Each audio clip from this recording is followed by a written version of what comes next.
Is this fucking thing on?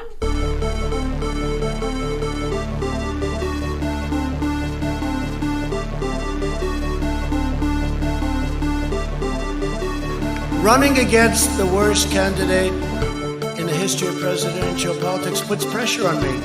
Could you imagine if I lose my whole life? What am I going to do? I'm going to say, I lost to the worst candidate in the history of politics. I'm not going to feel so good. Maybe I'll have to leave the country. I don't know. They had a very bad original concept. It was carried out poorly, and the cover-up was one of the worst in the history of cover-ups. Very simple. Bad deal, should have never been thought of. Somebody really messed up, and they had the worst cover-up ever. And where it should have stopped is at the deal standpoint, when they thought about it. Because whoever thought of that idea, I think is in big trouble.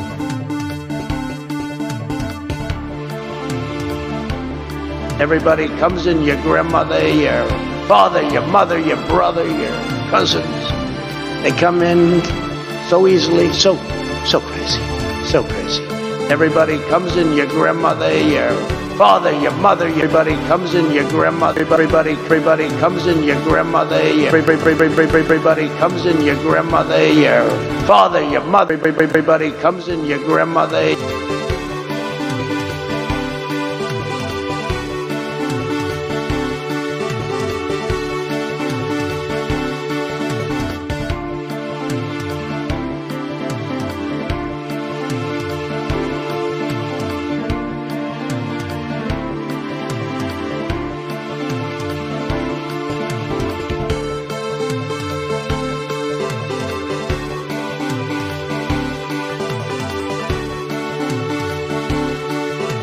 No, seriously, hot sauce. I've been eating a lot of hot sauce, a lot of raw peppers and hot sauce.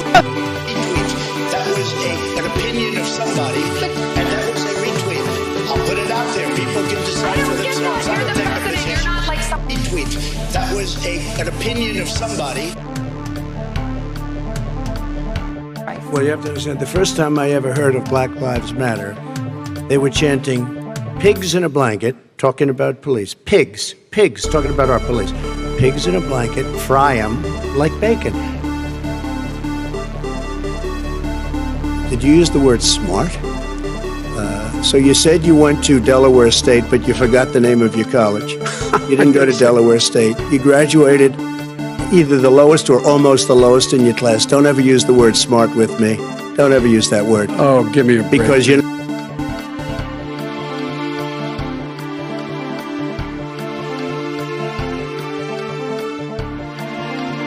running against the worst candidate in the history of presidential politics puts pressure on me.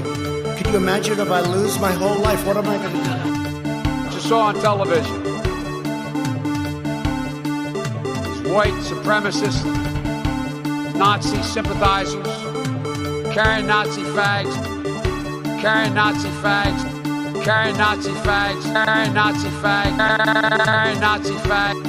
I'm going to say, I lost to the worst candidate in the history of politics. I'm not going to feel so good. Maybe I'll have to leave the country. I don't know. But I tell you, if you have a problem figuring out whether you're for me or Trump, then you ain't black. We hold these truths to be self-evident. All men and women created by the gold. You know the thing. I liked beer. I still like beer. But I did not drink beer to the point of blacking out, and I never sexually assaulted anyone. I liked beer. I liked beer. I still like beer. I still like beer. I still like beer. But I did not drink beer to the point of blacking out, and I never sexually assaulted anyone.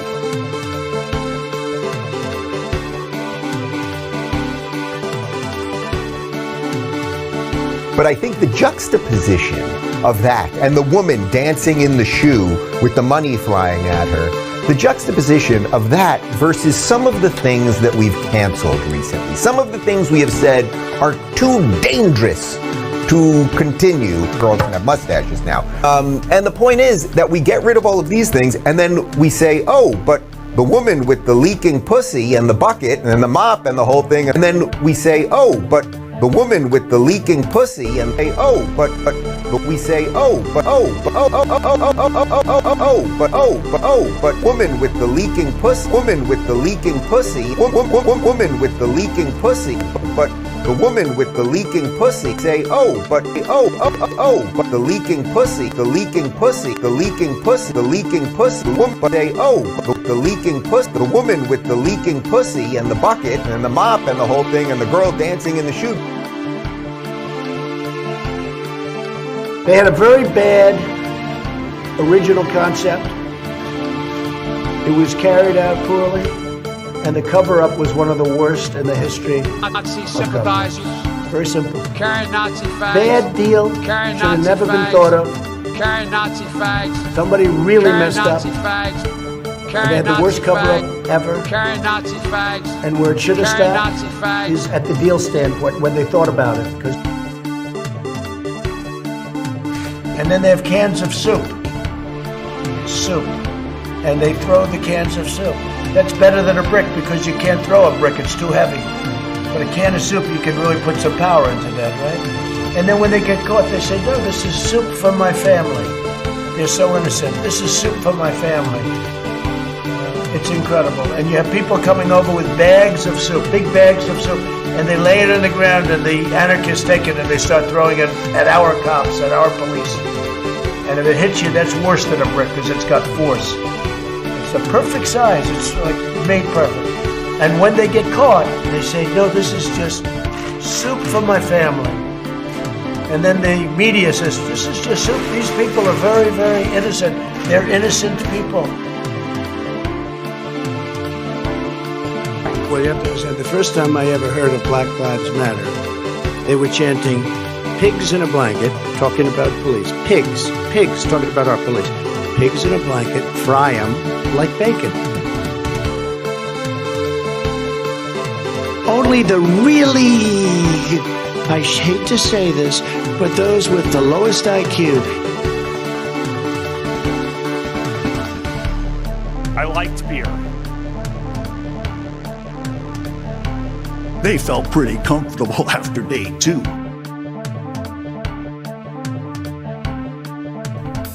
Is this fucking thing on? Is this fucking thing on? Is this on? There's no way. There's no way it's actually on. Holy shit. Yo, I forgot there's a webcam component of this. Hold up. Hold up.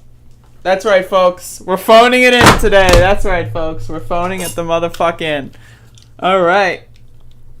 Totally forgot about the visual components of this live stream broadcast. Let me just say, that's completely slipped my mind.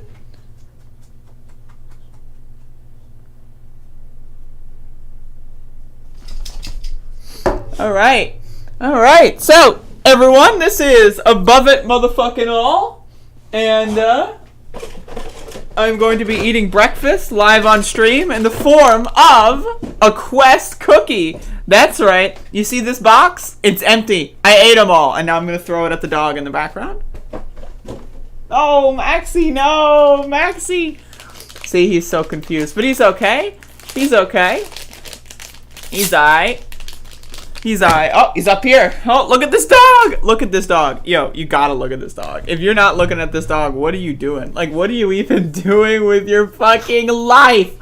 What are you doing with your goddamn life if you are existing right now and not looking at this goddamn dog? Oh my god, my precious. I'm gonna cry. I'm gonna cry. Oh, ho, ho.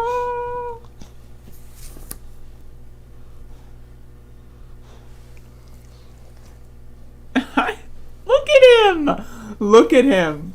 Look at him! Are you looking at him? Like, is this like... Am I the only one interested in this? Like, is this like... Is this it? Is this it? Oh! Oh, Max! Oh! Look at him. Oh, he's moving. Oh, he's moving. He moved. Oh, he's upside down. He's up. Look at this! I can't. It's too much. Alright, folks. Hold up, my vape's still on.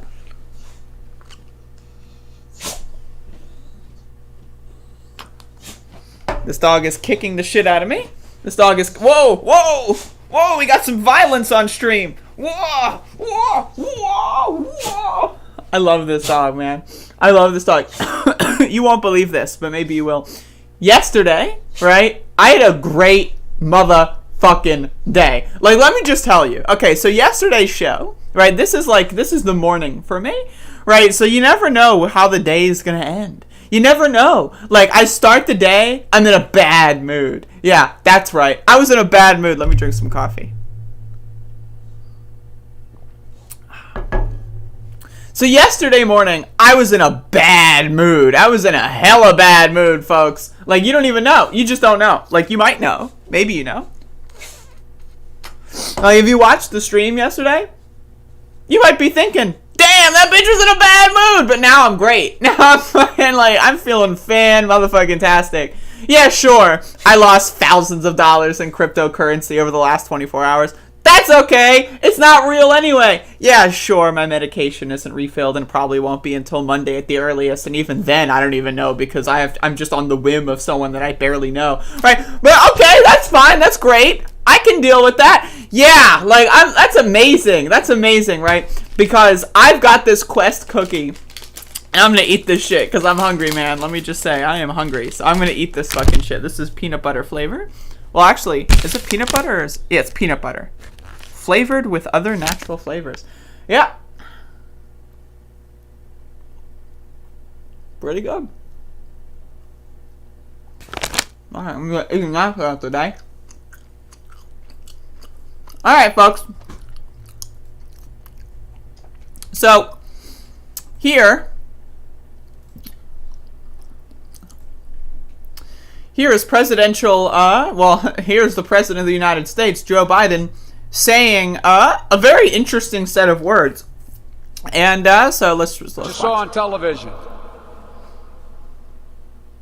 these white supremacists. Can we talk about, like, what is this? I don't know the context of this. I have no idea. Like, I just saw this yesterday and thought this was the funniest thing in the world. But what is this?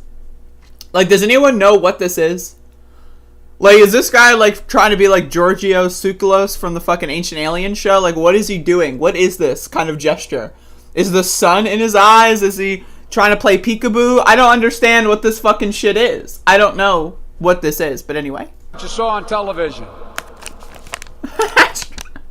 these white supremacists, Nazi sympathizers, carrying Nazi flags, using the... Just saw on television these white supremacists, Nazi sympathizers, carrying Nazi flags, using the... Just saw... I'm sorry, it's so funny. I'm sorry, man, it's so fucking funny. Like, I know that this video is gonna get demonetized. I know. I'm aware of that. Like, and that's okay. And that's fine, because this is so goddamn fucking funny. I gotta listen. On television. These white supremacists. Only the really Nazi sympathizers. I hate to say this, carrying but those Nazi with the lowest flags, IQ. Only the really. Just saw on television. I hate to say this, but those with the lowest White IQ. supremacists. I like, what is that? Seriously, what is this? Does anyone know? Does anyone know what this is? Like, I have never felt the need or desire. You know, I'm taking my headset off. Right? I've never felt the need or desire to do this. Hey, everyone. Welcome to Above It All. What is this? I don't know what that is. Like, maybe there's context that I'm missing. But what is this? Like, I'm so blown away by this. Like,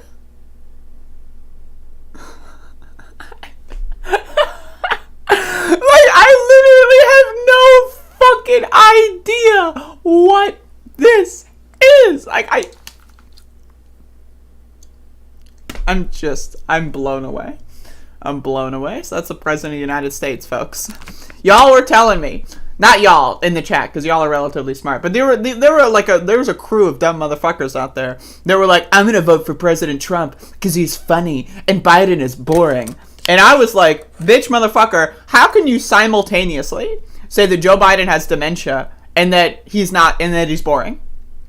How do you simultaneously say Joe Biden has dementia and he's cognitive decline, and also Joe Biden is boarding? Like, bitch motherfucker, do you not remember this? Like, there's so many good Biden clips, man. Do you not know this? Like, And by the way, you know, I sit on the stand. hold up, this is like a And it 10 get hot. minute- I got hairy legs. Do you not remember this? Like what? That turn blonde in the sun. And the kids used to come up and reach in the pool and rub my leg down so it was straight, and then watch the hair come back up again. They'd look at it. So I learned about roaches. I learned about kids jumping on my lap. And I've loved kids jumping on my lap. Joe, no, Joe. Like, again, this guy is hilarious. Like, I'm sorry, but he's just a really funny motherfucker. And so I'm glad that he's doing this again. He's just going out there doing some stand-up routines, and I appreciate it. I appreciate that. So thank you, President Biden. You're making it worth voting for by going after. I can't even repeat the language by the President of the United States here. I can't even repeat it. It's just such viscerally disgusting language from the President of the United States. He's going out there, using all kinds of gamer words. It's just ridiculous, man. It's out of control. This guy needs to be stopped. And hopefully a girl boss, Kamala Harris, can step in soon, because this is not good, folks.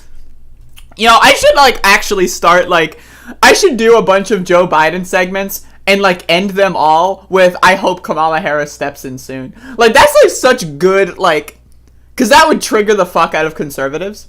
Right, that would trigger the absolute fuck out of conservatives. It would also make fun of, dumb leftists, right, who get, really mad at the idea that, Joe Biden having cognitive decline and being president and whatever, which I agree with for reference, but, they go about it in a dumb way. I should just do every single Joe Biden segment from this point onward.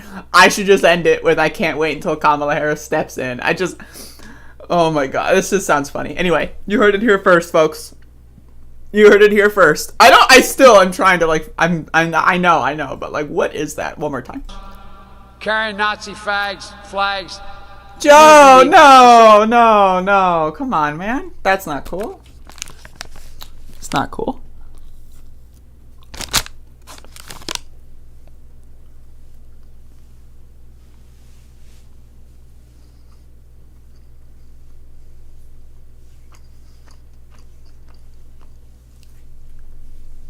Oh, man, that fucking cookie is so good.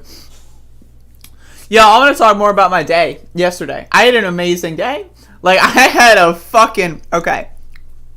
So let me outline how great yesterday was, right?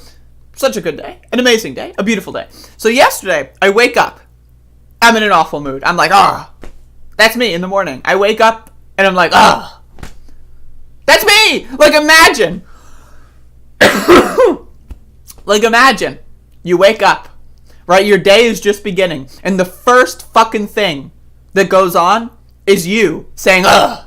Imagine, it's the morning, the whole world is awake, right? You are capable of doing anything you want, and the first thing is you go, ugh. Right, so I wake up, I go, ugh. Right, and then I start the stream, I'm in a bad mood, no medication, hormonally imbalanced, I'm freaking out, Dogecoin, all that kind of shit, right? And then I end the stream. And I'm like, you know what?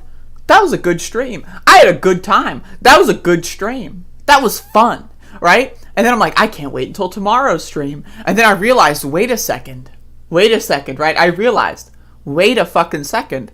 Tomorrow's stream is in 22 hours. That is to say, I have 22 hours to do whatever the fuck I want. And guess what? That's not even true. Because I experienced 30 hours in that time span. You might be wondering, what? Are you a time traveler? Yes, the answer is yes, motherfucker. I am a time traveler. I experienced alternate dimensions of the world in that 22 hours. So it was a great time. And then I go to sleep. And I wake up and I think to myself, the muscle memory, still crisp in my brain. I think to myself, should I go, And then I say to myself, no, I won't. And then I get up and go walk Max the dog. And that was my morning, and now I'm streaming.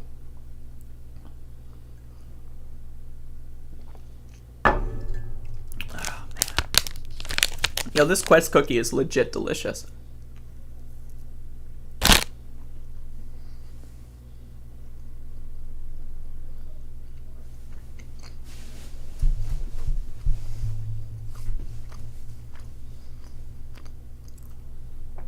What happened to Dogcoin? I don't want to look at Dogcoin right now.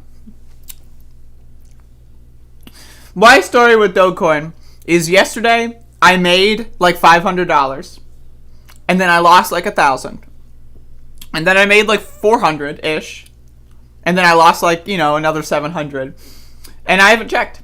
So I'm content with that. I am okay with that at this current moment in time. That is acceptable to me and I'm just going to let it happen. So I'm just going to go ahead. There you go. I tried my best. I should have pulled out a little earlier. I should have taken my initial successful win, and I chose not to. I chose to be a gambling addict. I chose to double down and then triple down, and then I chose that. I made that decision. It was a conscious decision. It was a relatively conscious decision. I mean, as conscious as Joe Biden is saying, whatever he's saying a lot of things. So yeah, so like I bought at like 33 and then like could have sold at 40, but I chose not to. And then I like sold at like 37 and then I've been trying to catch fallen knives ever since. Like I've been trying my best to just like fucking survive out here. And who knows? I mean, by the end of the day, I might be proven right. Who knows? I might be proven wrong. I might go back down to 10 cents and then I'll kill myself, I'm just joking. But it was fun. It was a fun time. I did mushrooms yesterday. And so one of the things I did when I did mushrooms is I didn't want to look at crypto for the entirety of that duration for my like 10-hour like exploration of the universe, right? And then so when I finally look at crypto again, like it was like the most entertaining thing in the world because like nothing had happened. Like just nothing had happened. I had made no headway whatsoever. I had a sell order, right, for like 41 cents, and it hit 40. It hit 40. It could have hit 41. It could have. It chose not to. It hit 40. So I could have made $2,000 during my shroom trip. Instead, I lost like fucking 700. Right? So no good. No good. I sold at 37 and then rebought at like 33 and then sold at 34 and then rebought at 30. Like I've been trying to chase it down the whole way. So I have more Dogecoin, right? I have a lot more, right? But it's like worthless. So it doesn't matter.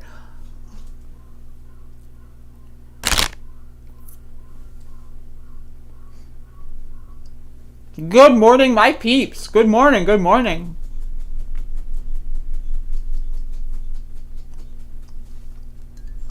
I'm sitting here eating breakfast, man.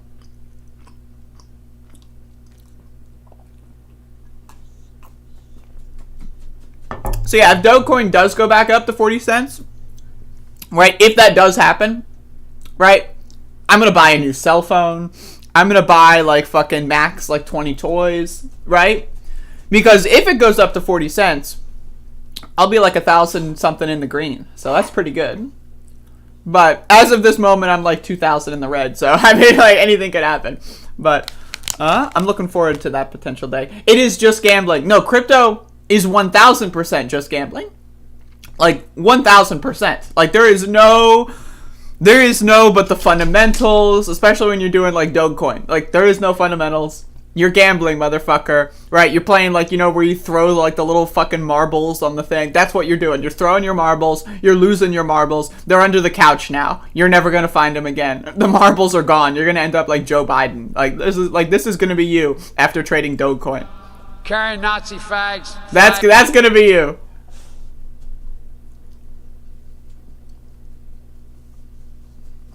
Scoop me, Joe Chen.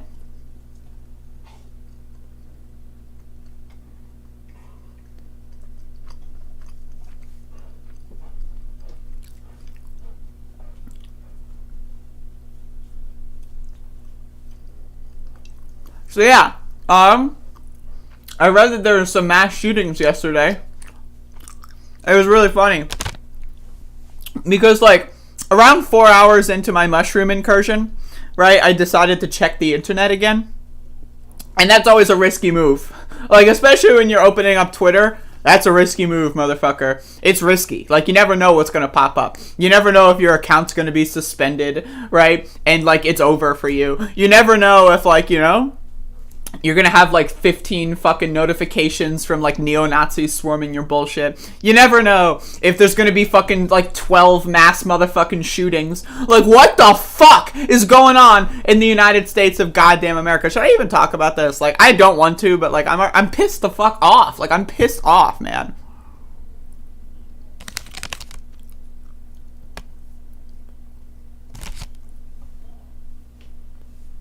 Look at that.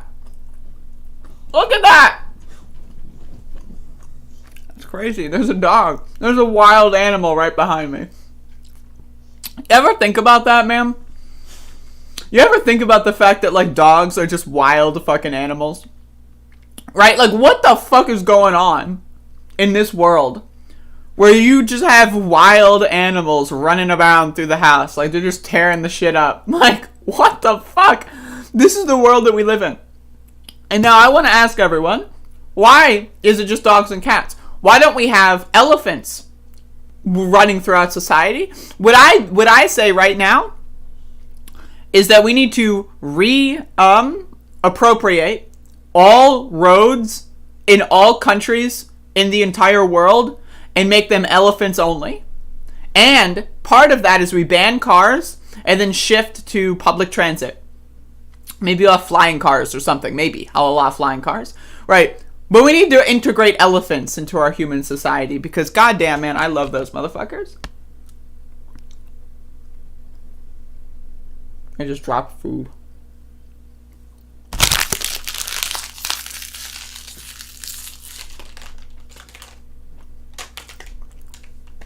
Oh my god, man, that was amazing. By the way, in case you're wondering, I'm probably not going to cover that much news. I really don't want to talk about mass shootings. Like, I really don't. Jesus. Oh, Kimberly Potter, the cop who killed Daunte Wright, had her first court appearance and was released on bond. Isn't that amazing? Isn't that awesome? All right, so imagine, right? Imagine, okay. You shoot and kill someone for no reason. All right. And then your coworkers are like, damn, bro, that sucks. I've been there. And then they spend like millions of motherfucking dollars, right? And like have concrete fucking barriers outside your goddamn house. And then you just go to court and you're like, you know, I don't even know what you're talking about. And you go out on bond and you go home and play video games. What the fuck? God, and don't even get me started on the fucking video of cops shooting and killing a 13-year-old. I can't with this shit, man. What the fuck? Also, what is this popping into my news feed? What? Is there an update on this? Joe Biden? What are you doing? I want to, like, real quick. Did you use the word smart? So you said you went to Delaware State, but you forgot the name of your college. You didn't go to Delaware State. You graduated either the lowest or almost the lowest in your class. Don't ever use the word smart with me. Don't ever use that word. Oh, give me a break. Because you know what? There's nothing smart about you, Joe. So this motherfucker, this just pops into my Google News feed. This just shows up. It spawns into the fucking ether. It's out of the ether, into the ether. I don't know. The ether is involved, and it's in some direction going there. There's a door. It's a two-way door, and it's going somewhere. So Biden's blunt opposition to marijuana legalization. As his own party moves ahead on the issue, the president remains opposed to legalization. Isn't that crazy? Anyway, I hope Kamala Harris takes over soon. This is like, honestly, like, I'm not even joking right now. Like, I'm partially joking, but like also like part of me, right, is like not joking. Fuck Joe Biden. Get rid of him. Invoke the 25th fucking amendment. I know you're thinking to yourself, what, right? Invoke the fucking 25th fucking amendment. Seriously, I mean, like, do I need to like do this again? Like, I mean, like, fucking look at this. Nazi fag. I don't like this guy is lost his fucking brain, dude. The guy campaigned on decriminalizing marijuana, something that, by the way, has like 70% approval in the whole goddamn country. Yeah, this motherfucker's like, oh, never mind. I know I said I would do that, but I don't care anymore. Like, fuck off, dude. You're an old man Nobody likes you. You're a freak. You're a fucking rapist. You're racist. You're a cringe lord. Get the fuck out of the goddamn White House. Go to the fucking, like, nursing home down the goddamn street. Hopefully not one in New York, by the way. Which, by the way, where's Joe Biden on the Andrew Cuomo stuff? Just forgot about it? Oops, right? Oh, who cares if you just massacred 10,000 fucking, like, you know, elderly people? Who cares? Who fucking cares if it was a targeted fucking destruction of an entire population? Who gives a shit, right? I hate these motherfuckers, man. I hate these motherfuckers. Anyway, let's read. This month, something unusual happened. Senate Majority Leader Chuck Schumer took a stand against President Joe Biden. That is something unusual. That's extremely unusual, actually. Chuck Schumer taking a stand? Wow, color me shocked, right? That's crazy. The New York Democrat, typically a strong Biden ally, has transformed into one of the Senate's biggest advocates for marijuana legalization. Now, reminder, it's legalized in New York, the state of New York. So keep that in mind as well. So Chuck Schumer is the Senate Majority Leader of the Democratic Party, but also he's the senator from New York. And so, that being legalized in New York has only kind of galvanized him, I suppose. At least, maybe, like, Chuck doesn't give a fuck, right? Who cares? Like, if you're Chuck Schumer, you're sitting on your fucking fat stacks of millions of dollars, and you're thinking, who cares this shit? Like, you're like, but, like, at the same time, you gotta get reelected. You gotta win again. So you gotta do something for that. Anyway, let's keep going. I'm gonna make my own arguments to him as well. Or rather, as many other advocates will, Schumer said, but at some point, we're going to move forward, period. Schumer is likely worried, at least in part, about a primary challenge from the left in the future, something AOC has openly discussed. Can I get rid of Bill Gates? No, I'm trying to zoom, there we go. I don't want Bill Gates at my fucking periphery. But there's a bigger issue here for Biden. Increasingly, the president is out of step with not just his party, but the country, and perhaps even most Republicans, on marijuana legalization. By the motherfucking way. By the motherfucking way. What is this bullshit? Imagine being a Republican who smokes weed. What? How dumb are you? Like, okay, you like weed. Great. So you're gonna vote for the party that made weed illegal? What? What? I'm sorry, man. It's just, it's doesn't make any fucking sense. Marijuana legalization is extremely popular. Gallup and the Pew Research Center, two of the country's leading polling organizations, have consistently found at least 2/3 of Americans back legalization. Again, if you are a Republican who smokes weed, you are a dumpster fire of a dumb fuck. I'm sorry, man. I got news for you, man. Like, again, the party that you vote for is the one responsible for making your life significantly more, like, like, problematic, I'm serious, like, it's baffling to me. I had this thought, yesterday, actually, while myself, I was on drugs. I was thinking to myself, when I started reading the news, I was like, how do Republicans do drugs? And then, like, because I'm thinking about this, like, how does Matt Gaetz do drugs? Right? And then, like, be a Republican. I don't. It's crazy. Support is so high, right? That at this point, a majority of Republicans who are generally more skeptical of drug policy reforms may support it. Pew found 55% of Republicans back legalization. Gallup found a slim majority of Republicans supported in 2017, 18, and 19.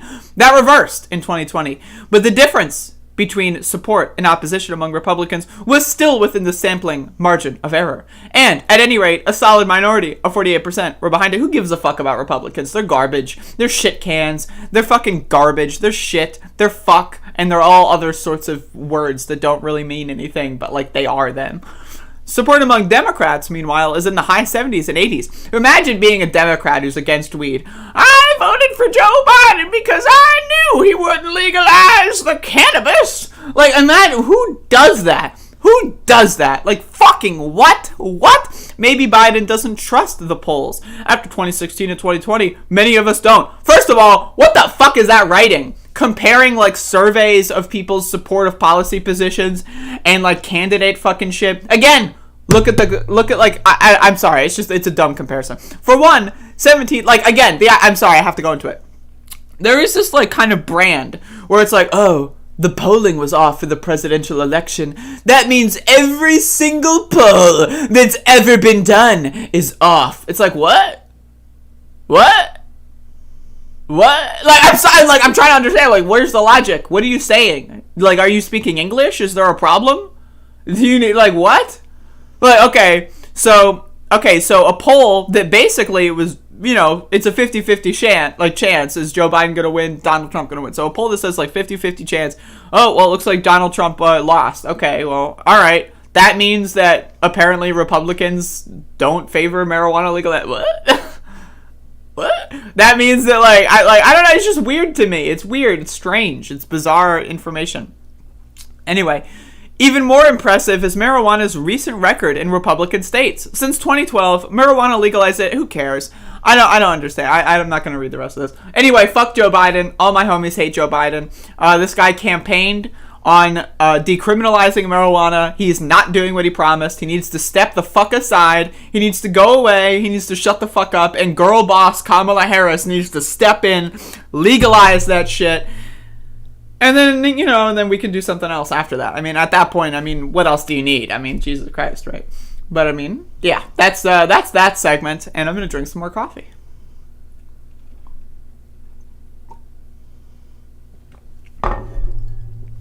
I want to read the chat message here that's critical.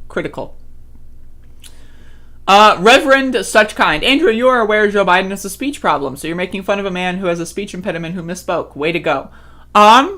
Yes, I understand that. I misspeak all the time. I have made many speech errors, and if someone were to make fun of that, okay, I mean, it's a thing. But also, again, the President of the United States, like, said, I can't repeat the word because I don't want to get in trouble, you know, from YouTube here, but, like, it's a funny misspeak. Like, it's not like he said pog instead of dog, right? Like, that's one thing. It's like, oops, whatever. But the motherfucker used it like a like hard slur for, like, you know, gay and queer people, like, on act. I get it. Like, you have to understand there's comedy value to that. That's, like, extremely funny. The President of the United States accidentally said the F word. I mean, that's fucked up. That's hilarious, man. You have to understand that is just really, really funny. So you have to, like, my perspective here is I divorce the person from the office in a lot of these instances. Like, that's how I make fun of Donald Trump. Like, Donald Trump, like, doing, you know, like this, for example. Right now, technically he wasn't president, but Everybody still. comes in, your grandmother, your like, that's really funny. Your mother, your brother. That's really funny. When Donald Trump, like, is reading the teleprompter and forgets the comma between everybody comes in and then listing off your grandmother, your father, right? And then he just says everybody comes in your that's funny. That's funny as fuck. Yeah, he misspoke. Yeah, you can say, you know, like, it's not, you know, we shouldn't make fun of someone for misspeaking. But, like, I mean, seriously, how can you not make fun of this? Like, everybody comes in, your grandmother, yeah. And then you got, like, Joe Biden has a history of saying, like, really bizarre stuff. And it's not just, like, misspeaking. Like, what is this? And by the way, you know, I sit on the stand and it get hot. I got hairy legs on my lap. And I've loved kids jumping on my lap. Like, that's not a speaking problem. That's just being weird. So, like, you have to understand, yeah, my position is I divorce the person from the president in a lot of instances like that. And yeah, I think it's funny, and I will play it up. I'm not, like, again, he's the president of the United States, right? So, like, so I just wanted to respond to that because I think that that's genuine criticism, and I want to respond to it in kind. Oh. Okay, so I think that's genuine criticism and I want to respond to it in kind, is what I say. And their message is, care less about anyone trolling me. Keep it up and I'll leave. F all of you, including this channel. I could have a different opinion than you, and it is still valid. It is still valid. I agree, it is still valid. Come on, y'all. I never said it wasn't valid. I'm just putting my perspective out there. Hello, Ogima72. Thank you for the $10 Canadian super chat. I appreciate that. You know, my channel is open to joking about things, especially when the President of the United States uses, some very not so good language, even if it's on accident. I'm just, I'm sorry. I think it's funny. And if that offends you, then I apologize. But we can agree to disagree, and you can continue to watch the show, or you can leave and unsubscribe. I mean, you can do whichever you so choose. It's your life. Your life. Like, you're the only one who gets to do your life, right? Like, that, I'm not the one living your life, right? So do whatever makes you happy, right? Liberal trolls. I don't know what that means. I really don't know what that means, man. I've had main character syndrome all my life. I have the opposite of main character syndrome. Like, I am the least of the main characters. I don't want to be the main character. I want to be like that cool side character that maybe has like the limited series spin-off, maybe like a TV movie, maybe a direct-to-DVD movie spin-off, right? And then, like, it's one that like people forget about instantly, but like if you're really such a fan of the show, you can go and like, oh, look at this little cool thing that you can find, to prove that you're like, a cult follower of this program in the universe that they espouse. That's what I want to be. I don't want to be the main character. I don't want to be the motherfucking main character. I want to provide some, positive emotional support from the background. I want to be like a nice person in the background. I don't need to be in the foreground. That's not my location. I'll step back. If you can't make fun of the president of the goddamn US, then who can you make fun of? That's a great question. That's kind of my position. I have NPC syndrome. I do not have NPC syndrome. This is Bodan's show. Yes, Bodan is the main character of the show, for sure. Your daily 2-hour monologue show would kind of argue against not wanting to be the main character. I'm just bored, man. I'm just fucking bored. Like, that's why I'm doing this show. I'm bored. Like, I'm fucking bored. I'm boring and I'm bored. I've got nothing. Look at this. I'm so boring my show only has 40 viewers today. Can you believe it? I've dropped. Not only has my cryptocurrency portfolio dropped 40%, but so is my viewership on YouTube. It's over, folks. It's over. My career is dead. Oh, god damn. I'm going to retweet myself. Folks, I need some backup. I'm calling in the troops. Retweet. That was an opinion of somebody, and that was a retweet. I'll put it out there. People can decide for themselves. I don't take a position. Retweet. That was an opinion of somebody, and that was a retweet. I'll put it out there. People can decide for themselves. I don't take a position. Yo, I got like fucking 40,000 goddamn motherfucking notifications. Jesus Christ. Oh, I've got a Twitter DM from Ali CIA. Wow.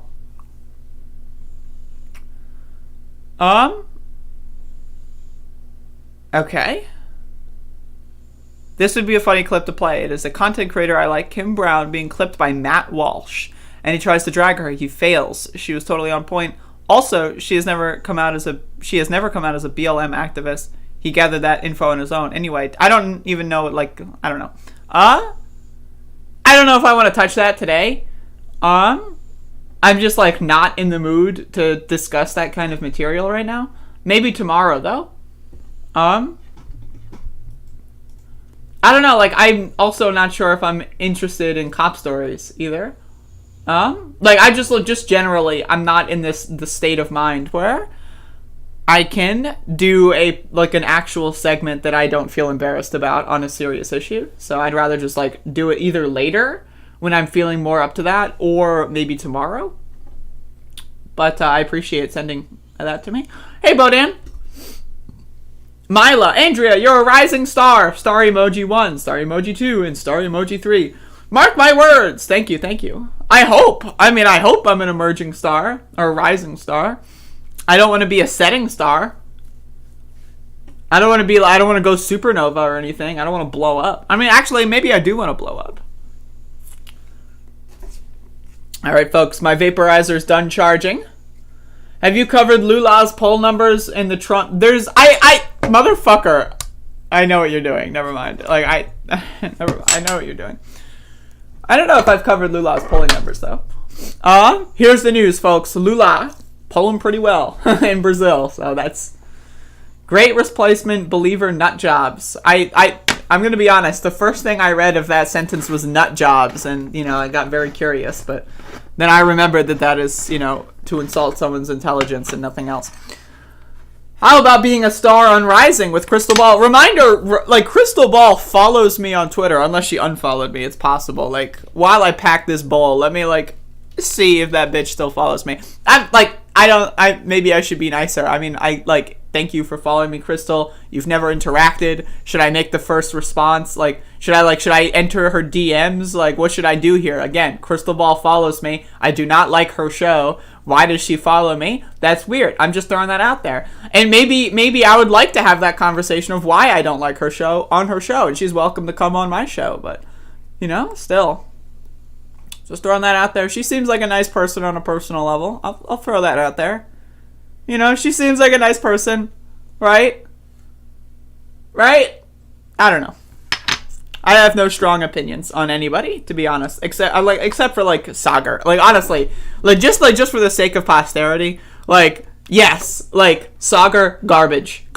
I'm sorry, Crystal, if you're watching this video later and you're like thinking, oh wow, maybe I should have Andrea on my show. Maybe maybe someone I retweeted my own stream and she pops in. It's like, oh wow, this is such an interesting show that I've never watched before because so I'm sorry, man. Sagar, trash, dumpster fire of a human. Not interested in that garbage, but Crystal's, I guess, possibly redeemable.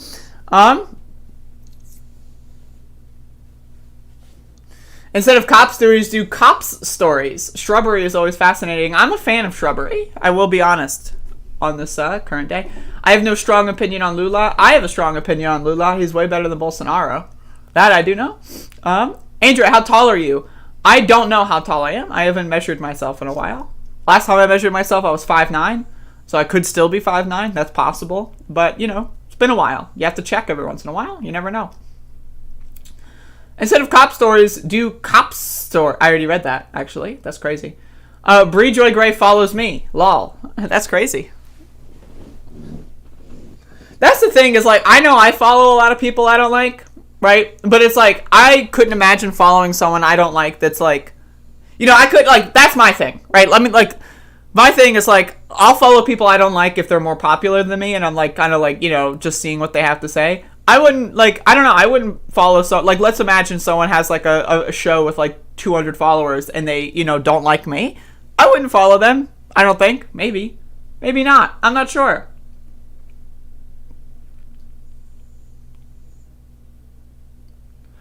$5.9 sounds about right. I don't think Bree's a grifter, but she's really off the rails right now. Bree, I think, is grifter adjacent. But, like, there's another thing. Hold up. Let me just... My shit's heated, so hold up.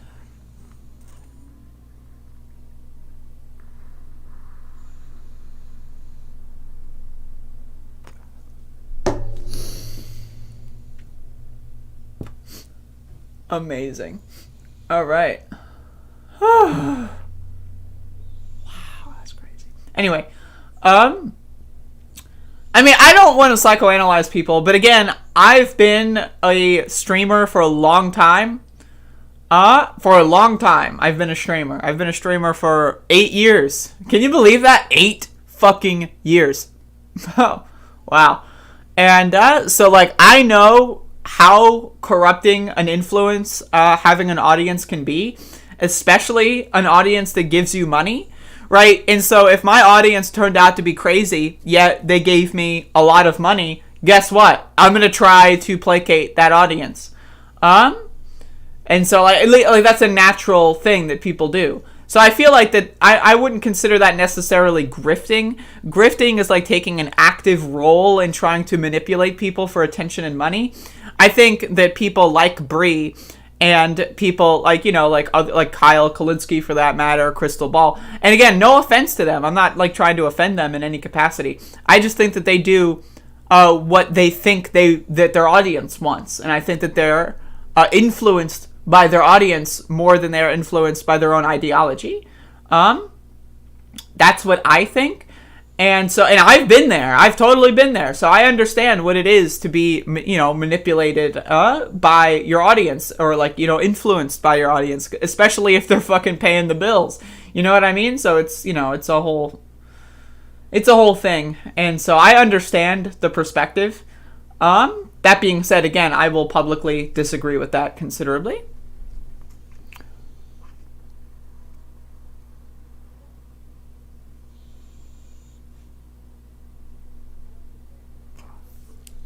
Any crazies in chat? Yes.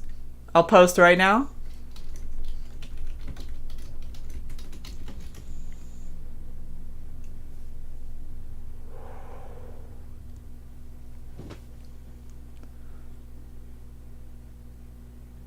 Eugene Goo and Mrs. Krasenstein. Oh my god, those are the best. Hey, Erica.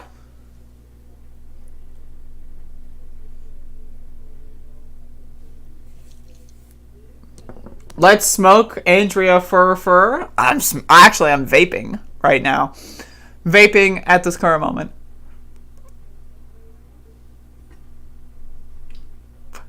Also, Ali CIA, if you're still there, I'm checking because like you sent me a DM request, and sometimes I like don't read these, right? So I'm checking this, and I see this. I see this in my DM requests. I know I'm about to put it on screen. This is what I just saw in my DMs. Look, okay. Please help us protect the second, space, ... by Chad Summerlin. Look at this profile picture. Oh, followed by Marjorie Taylor Greene. What is going on here? And I'm going to respond to this right now, actually. Like live on stream, I'm going to respond to this DM. Please help us protect the Second Amendment. Our civil rights are on the line. Write, call, and email your congressional... This is just like spam. This is a spam bot. That's a spam bot. Wow, that's crazy, man. That's crazy.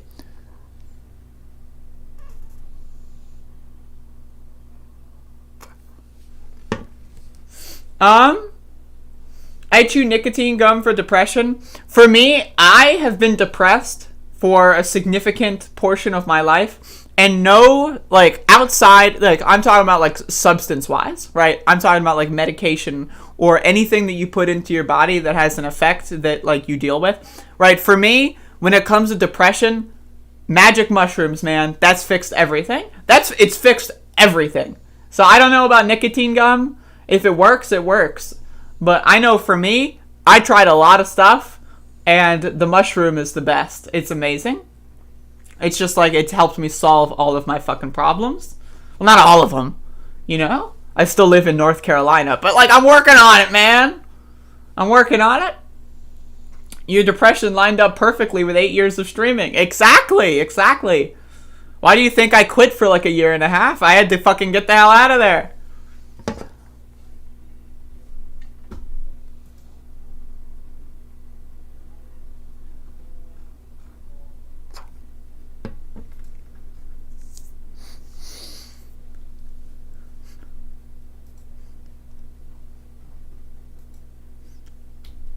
Look at this fucking shit. Look at this fucking shit. Look at this shit. I can't with this shit. You're telling me, I know there's nothing on screen. You're thinking to yourself right now. You're thinking to yourself, what is this? What could this bitch, this stupid dumb fuck whore, possibly be saying that we should look at? I'm in another tab, right? I'm in another tab. Do I have to tab back in? Yes, you gotta tab back in, motherfucker. Because look, the letter hack has drawn me again. Check this out, folks. Isn't that amazing? This is fan art, folks. I am such an inspiration to other humans that they will spend their time drawing pictures of me. It's incredible. So thank you, Matt, for that. Just saw that pop up on Twitter. That's pretty cool. Thank you.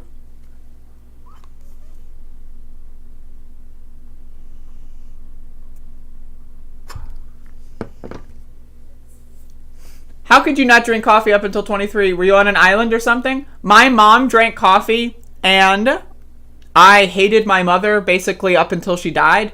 So I didn't want to drink coffee because, I just, didn't like doing things that she liked for the most part. But then I started shortly afterward, and damn, that was a great decision. I should have started drinking coffee way sooner. Also, fuck doctors who prescribe SSRIs to 16-year-olds and who try to prescribe Ritalin to kids who don't actually have. I have a huge problem with SSRIs. I've never been on them, right? But I know a lot of people who have, and they say, like, the common theme is that, like, the first 3 to 6 months are, like, fantastic, and then the rest of your life is horrible. That's like the common through line that I've heard. And again, that may just be anecdotal from the experience that I've had. And that's very possible, but I don't know, man.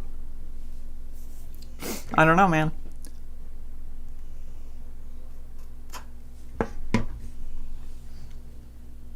I'm working on getting enough funds to move you out of North Carolina too. Thank you, non-applicable. Thank you.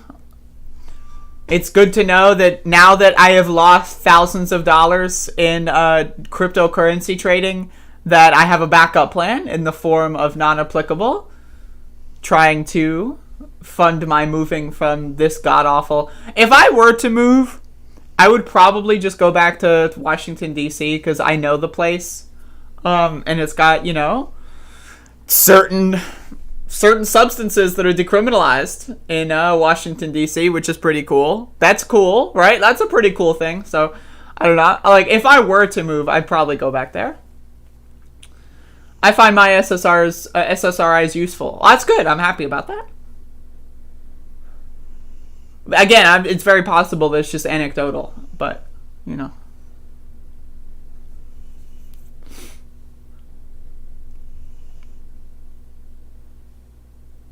My aunt had a caffeine addiction. I limit my coffee intake. I'm at this point in my caffeine addiction journey, where I just don't even monitor it anymore. Yeah, I just don't. I drink like 5 cups of coffee. I'll drink like 800 milligrams of caffeine in 2 hours. Sometimes I'll have no coffee. Sometimes I'll have 1 cup. Sometimes I'll have 10 cups. Sometimes I'll have 2. Sometimes I'll have fucking -4. I don't know. I pee in the morning and then pee again, I guess. I have no idea. Ugh.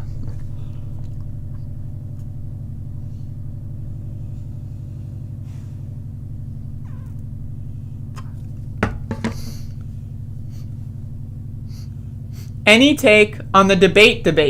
There was an embarrassing fasci versus lefty, not Vaush, debate this week. Twitter is saying the debate bad. Should I get in on that? I've heard about this discourse.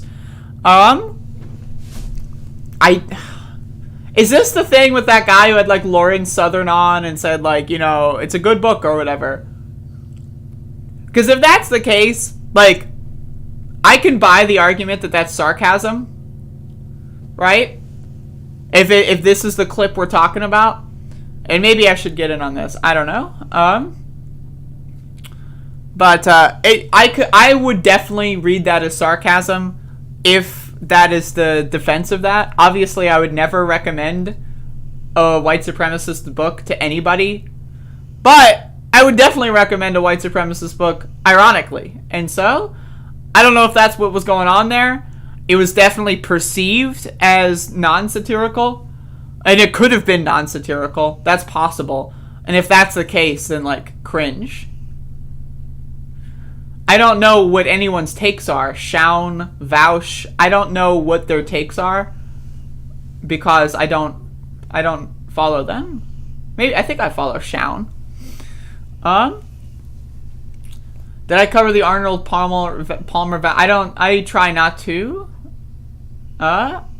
cover vaccine content or COVID in general. It's just too many robots, man.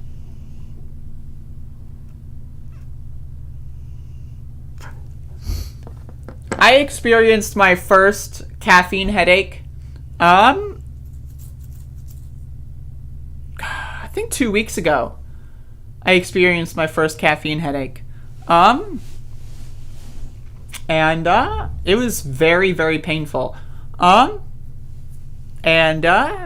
so, in order to combat the caffeine headache, combat, this is just an excuse to fuel my drug addiction, but I decided to pop pain pill, and that definitely made the headache go away, and I remember vibing out for like 5 hours, and it was awesome, and it was really cool. So, definitely don't do drugs, though. If I don't have my caffeine, I get a suit. Yeah, I already read that. If I don't take all my other drugs, I'm not getting out of bed. I love drugs, man. Drugs are amazing. Caffeine withdrawal is not a lot of fun. We do not like any talk of health-based injectables. Oh my god, injectables, motherfucker.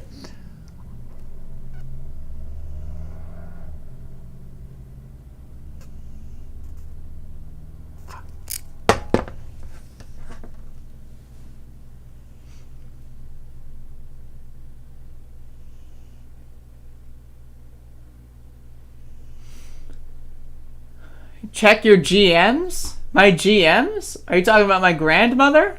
Why are you talking about my grandmother, Mila? Everybody comes in, your grandmother, your... Alright, I'll check.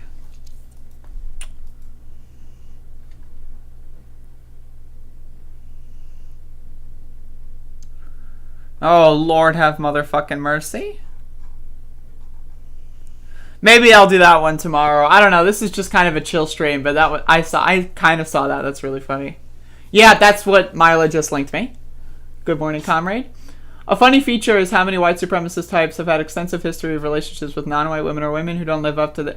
yeah, I mean, sure. Yeah, that's a whole thing. I mean, also you have the classic, like, I'm not racist.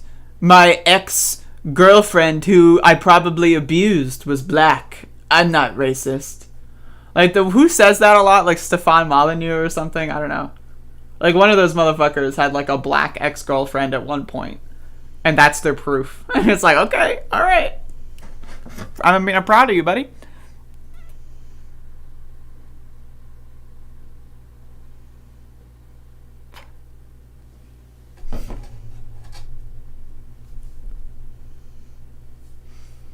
Taxi Driver, my favorite film. Nice. It's a good film. Erica, didn't realize you're an NC. I'm in upstate of SC, so I feel you. That's cool. I am in the northeast tip of North Carolina. So, like, I could walk to Virginia. It would probably take me, like, I don't know, maybe 2 hours. You know? I think it's, like, maybe, like, I don't know. It's like a couple dozen miles. But I could walk to Virginia. That's my point. I'm that close to Virginia. I could literally walk to Virginia.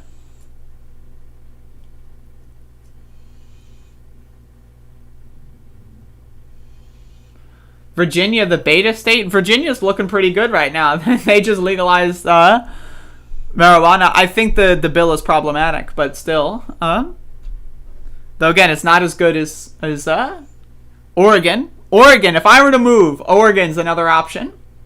Oregon, I'm definitely eyeballing Oregon. High key eyeballing of Oregon right now.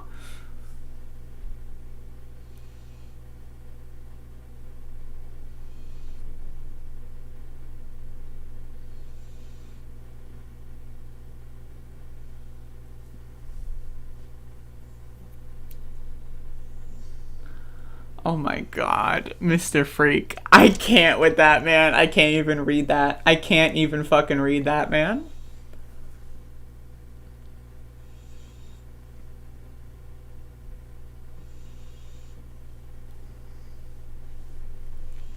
Oregon's definitely an option. I mean, it's definitely an option.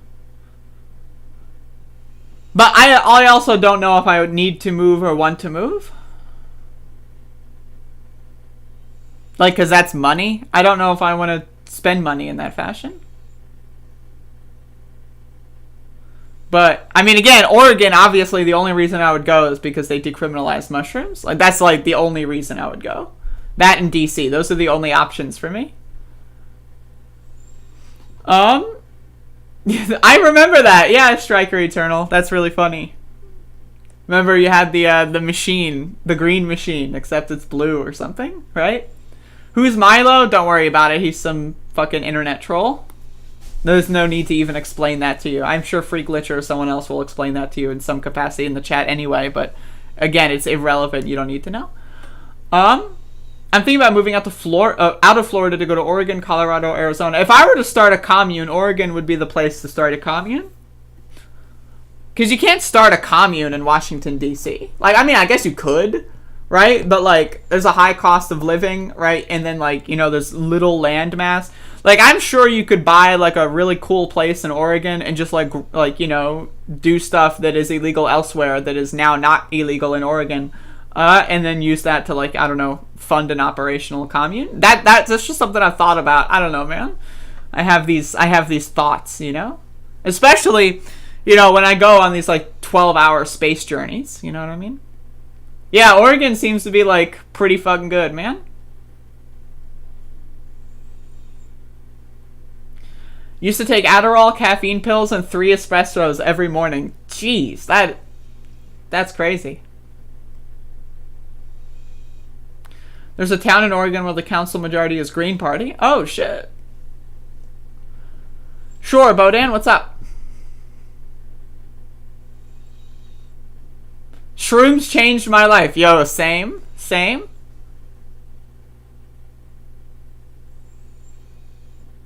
Yeah, I know that they're very Nazi-ified in the Northwest. I don't know what the reason is for that, but at the same time, drugs are decriminalized. So, you know, having Nazis 20 miles away versus drugs being decriminalized, I mean, you know, woo, right? Like, that's definitely gotta weigh the options. And also, there's probably Nazis 20 minutes away from me in North Carolina, too. And drugs are criminalized. So it's like, okay, well, you know, those 2 options are... Actually, there's 0 options there. There's just both bad. I'm just saying, it's a small upgrade.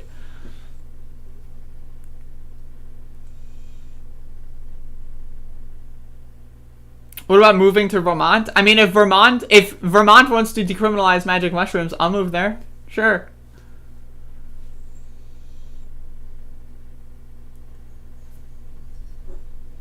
But I'm probably not going to move for a while. I have no intention of doing so. I wouldn't make a decision like that unless I had like at least like 2 years worth of you know, resources acquired. Oregon was founded as an all-white state. I've heard stuff like that.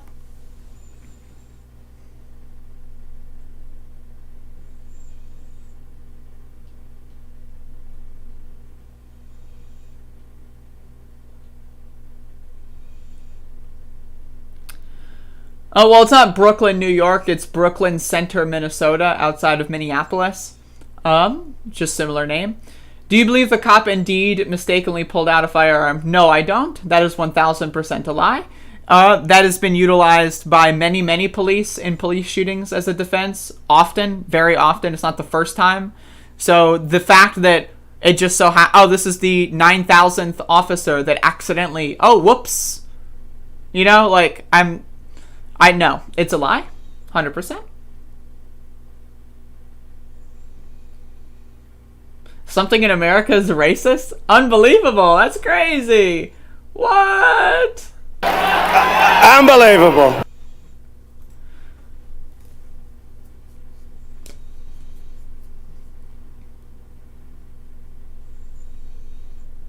And do it yesterday. Hell yes. I used to take a Zoloft, and I've been cleared to discontinue use. Thanks, shrooms. Fuck yes, that's awesome. I would love to know more about that at some point. Or right now, if you're willing to go on.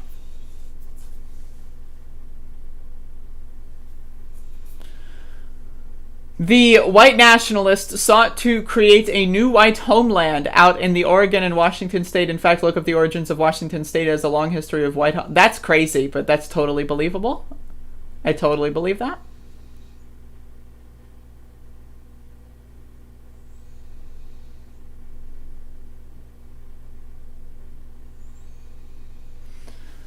I don't care if she pulled out the wrong tool, then it's manslaughter. Either way, she needs to be inside prison.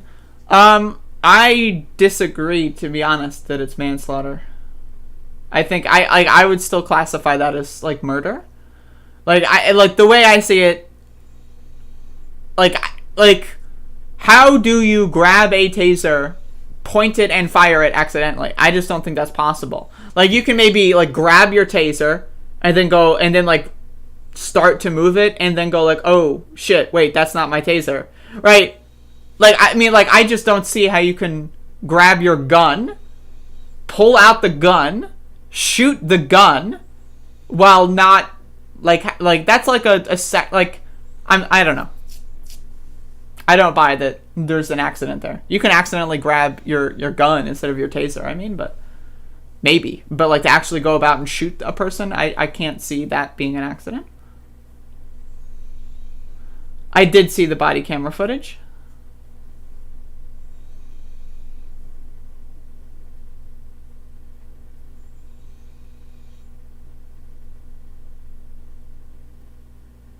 Twin Peaks is real. I bet.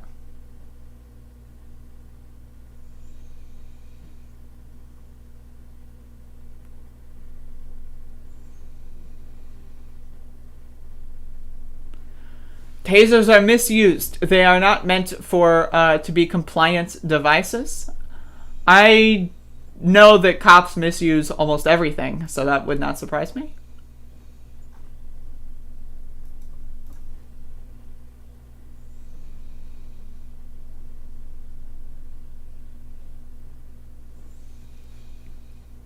The taser is very different from a firearm. It has a different weight and color, experts say. Yeah, there's this clip of Pat Robertson talking about it that I might do tomorrow. I just, I'm not really in the mood to discuss these issues in depth right now. So, I'm probably not going to go any more in depth than this. But yeah, it's definitely not an accident. I have a neurological condition that can come with mental side effects, suicidal tendencies, schizophrenia, depression, and so on. My depression was raging pretty high, and I was placed on Zoloft. I see.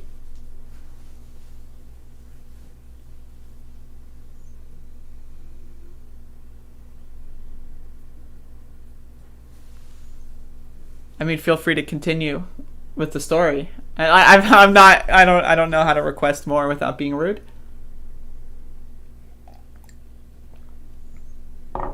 After doing the mushrooms, I was given the emotional mechanisms to handle myself.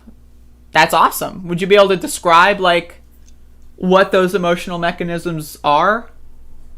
Like, what you learned or whatever? Yo, yesterday, when my trip was, ending, I, wrote in a notebook, for, 45 minutes. I just started writing about a lot, that's, been on my mind recently. And it was, very, very cathartic. So, I'm definitely going to do that, every single time. From now on. I'm thinking about doing it again today, but I don't know.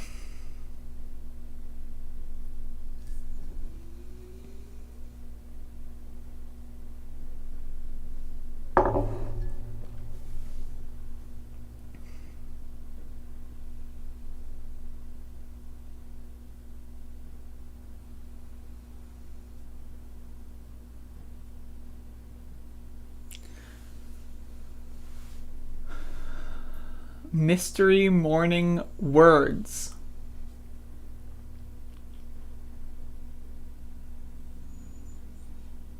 I was on Seroquel. That sounds like a Pokemon. But I self-medicate these days. Horrible, but medication sucked in that damn system. How do you self-medicate, if you don't mind me asking?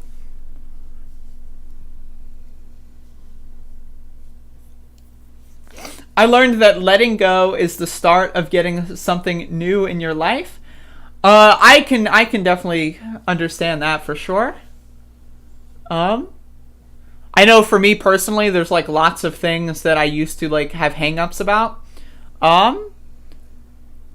Things that I feel I should or shouldn't, just all kinds of bizarre limitations in how I go about my life. And afterwards, I just felt that's also arbitrary and useless and doesn't actually mean anything. And it's allowed me to become a lot more comfortable. Just with me as a person.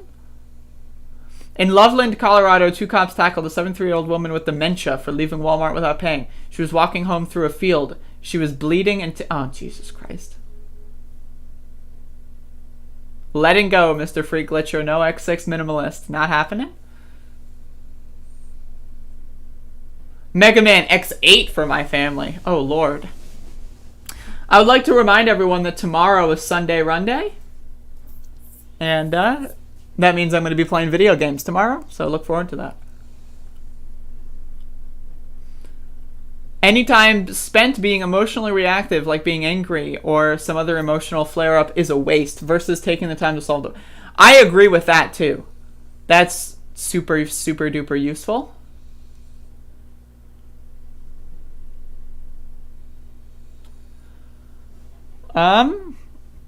I mean, especially when it comes to I've noticed that over the last year, especially, maybe it's possible just because I use social media because I have no friends, but But a lot of people also have no friends because we're in a pandemic and we can't leave the goddamn house.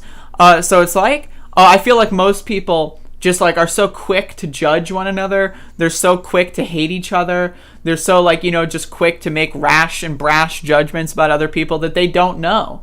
Like they just don't know these people outside of like maybe one tweet they saw or like one YouTube video, and they're willing to like just completely like just like, hate that person. It's like bizarre. It's bizarre. And it's like, that kind of like quick, to judge hatred of other human beings to me is baffling.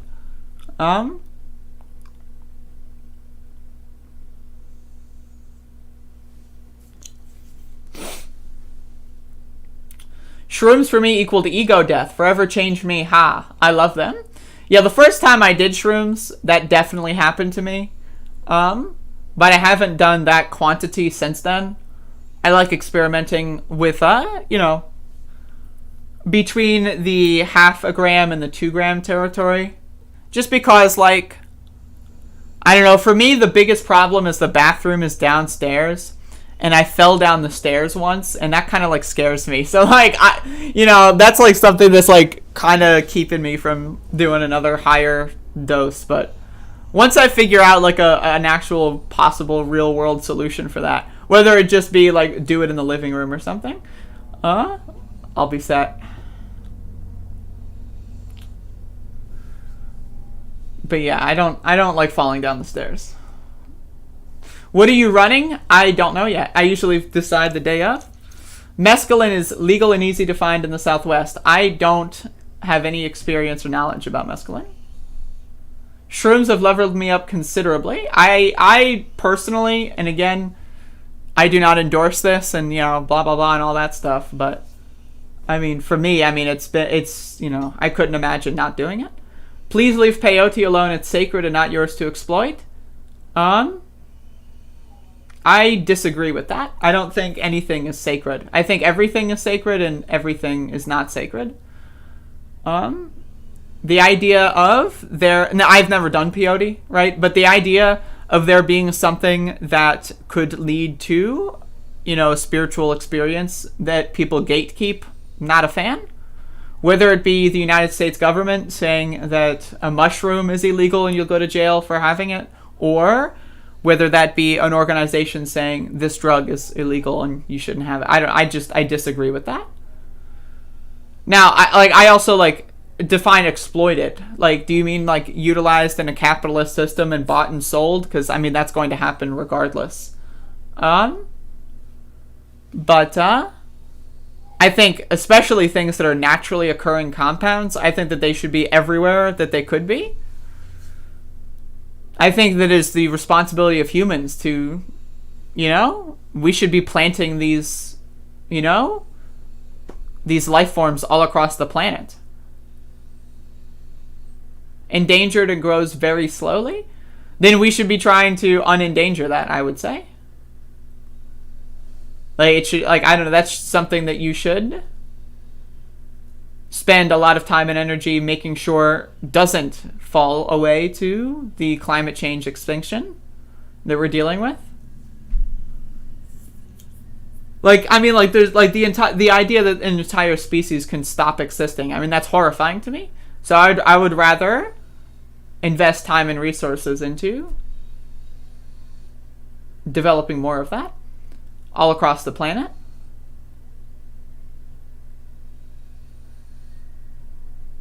I'll just throw this out there, but being in nature, in and of itself, can be promoting of a spiritual experience without need for exogenous substances. Oh no, or perhaps multiplicative with substance. Yes, being in nature is amazing. Being in nature on drugs is even better. I can tell you that much. For sure.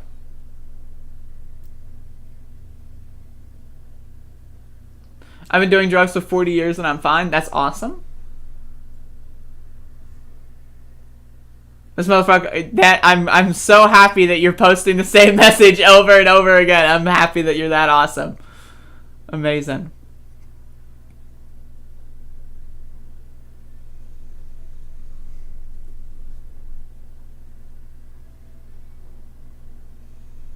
So I bought Mega Man X Legacy Collection 1 and 2 recently, and I have like 8 games at my disposal. Should I play all of them? Play all of them in order. Bodan? All of them in order?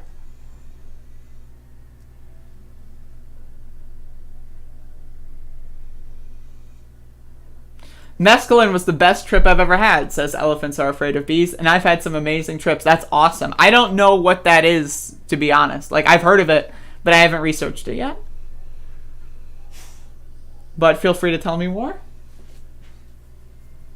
Motherfucking Jalal, I can't with you, man. Are you stuck in a loop, bro? Do you need help?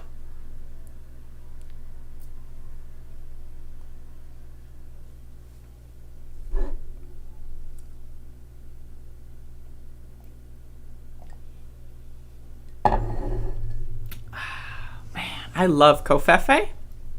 I'm drinking a nice black Covfefe right now.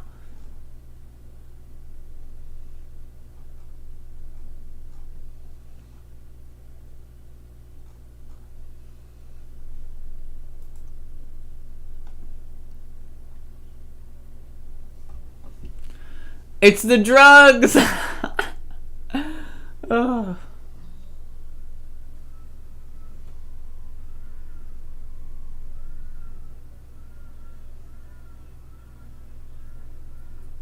I smoke big bags of cans of soup.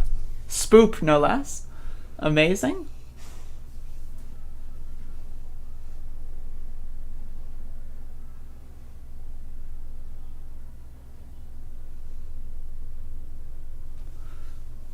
The hardest drug I've ever done is probably just like pain pills. But, I mean, is that a hard, like opiates? Is that hard? I don't know if that's hard. I don't know. I guess it's hard. I don't know. Maybe.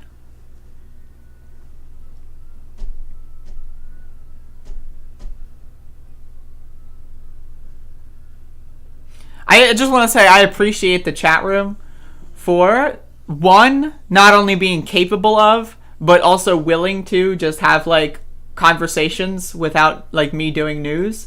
I think it's really enjoyable, and I like to get to know the people that I speak to every day, and I hope that it makes it easier for you to get to know me as well. And I just want to say I like the back and forth going on.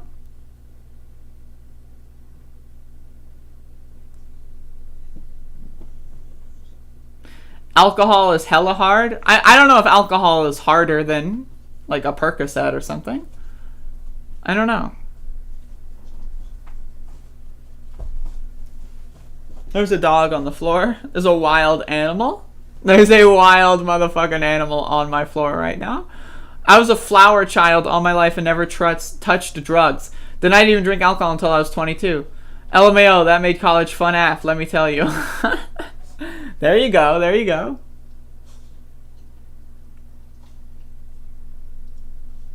I mean, the first time I ever did drugs was when I was 21 and I got drunk and played Minecraft on a live stream. That was my first experience too. Alcohol, the real gateway drug. Yo, look at my fingernails. I've been playing with my fingernails for like the last like 10 minutes. Look at my fucking fingernails, man. I've been growing them out. Look at that. Isn't that crazy? Like this thumb is like kind of fucked up. I will admit I fucked this thumb up the other day when I was really high. But outside of that, boom. I got 9 out of 10.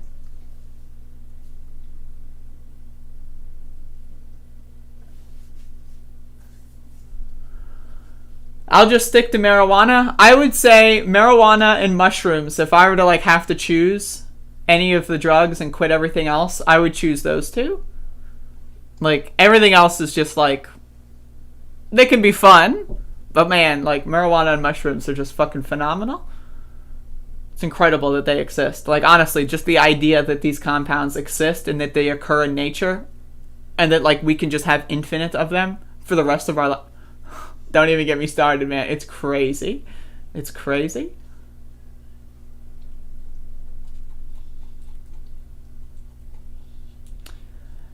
That's not, no. Mr. Freak Glitcher. I had like 1 or 2 sips and didn't like it. That doesn't count.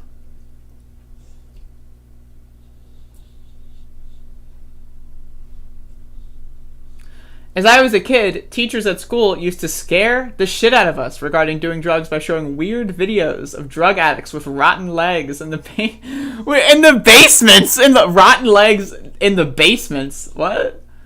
Question from Noob. Do different weeds have different tastes? Yes. If you vaporize weed as opposed to smoke it, you will taste it. And yes, it is very different. Fucking rotten legs in the basements. Man, that's crazy.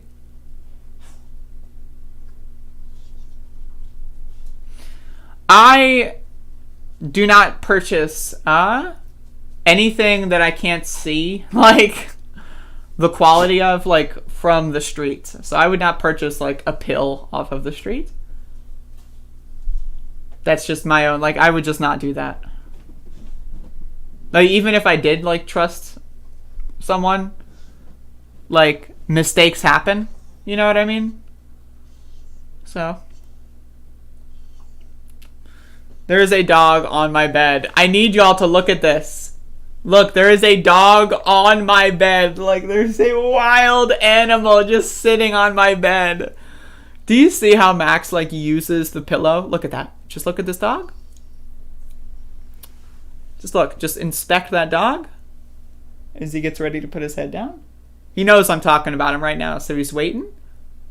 He's waiting, but eventually he's going to put it down on the pillow. He kind of did. It's on the corner. You can barely see it, but he's on the pillow. My pillow is just a platform for something much bigger. First drug, tobacco, coffee, alcohol. Then speed, heroin, barbs, bends, and then I found Mary. Jeez. I've never done tobacco. I'm not really interested. My first time getting high was with my 67-year-old grandma. I personally... and again, this is someone who did not do any drugs until I was 21. I personally would consider, and again, you know, all people are different. And also another thing is I'm never going to have a child, right? So that's another thing to consider. But I would consider like a lot of drugs to be like, I think personally, like a must-do experience of being a human. You know what I mean? Like, especially mushrooms. Like I would say that almost anybody... for the like anybody who's like, you know, doesn't have like, you know, I guess predisposition to like psychosis or something. But I would say that it's worth doing for every single person. It's just so insightful and beautiful and amazing. And again, like we are humans on planet Earth, bro. Like we're on planet motherfucking Earth. Like this isn't planet Capital. This isn't planet Nixon. Why are we fucking like saying, oh, well, I can't do the mushroom because some old white dude who's been dead for 30 years didn't like it? What? What? Okay, so you're telling me some dude who's been dead for 30 years didn't like the mushroom? Oh, wait, now you're going to tell me he never even tried? What? And so that's why, I'm sorry, man, but like we are citizens of the earth. We are denizens, no less, of the earth. And so...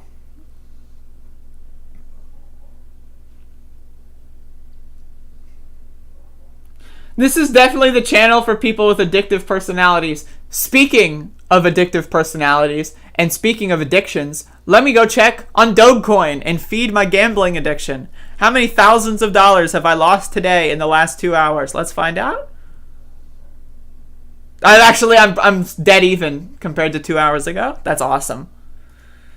So I am still like $1,800 down. That's not bad. That's not bad. I can do it $1,800 down. I'll do it. That's not bad. I'm expecting Dogecoin to pump on 420. That's just I'm hoping, I'm dying, I'm huffing hopium right now. I'm huffing hopium. Mushrooms once, never again? Tell me about your experience and why you say that. My first experience with the mushroom was terrifying, but like in a good way.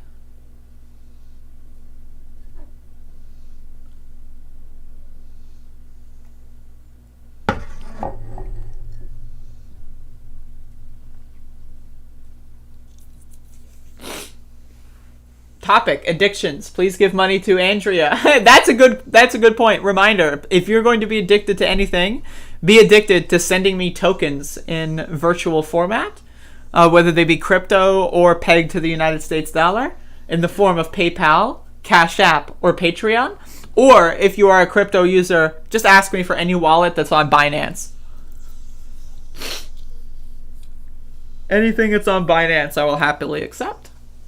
And then put into Dogecoin and then lose it immediately. So feel free to fund my gambling addiction.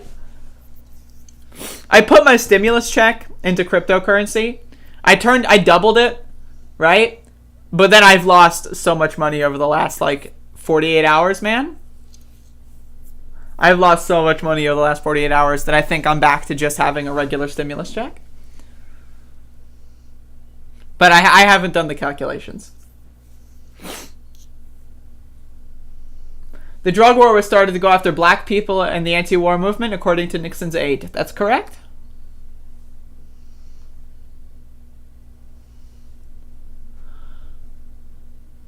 The drug war is all about racism and politics, but everything in the United States is boiled down to racism and politics. That's correct?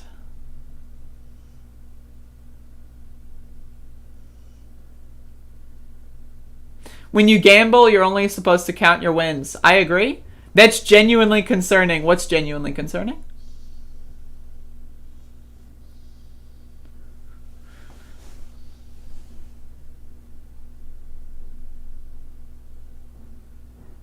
My first shroom trip was on Halloween. Last year, we got kicked out of frat house we randomly walked into, and I ended up smoking weed with an Ali G lookalike. That sounds awesome. I would I had a couple of mushroom trips when my brother was visiting a couple weeks ago. And that was just really fun. Because that was the first time I've ever done them socially with another person. And that was just really fun because anytime someone would enter the house, let's say another member of the family left to go to the store and came back, it was like a historical experience. A historical it is so historical. Wow, this person left the home. They traveled, right? A distance and then came back. And it was so fun. 2006. All right, you're old. Okay. Well, you just said on Halloween. I don't know, man. There's a movie called Shrooms about a shroom party and what it ended with. Well, you're kind of leaving me on a cliffhanger, buddy.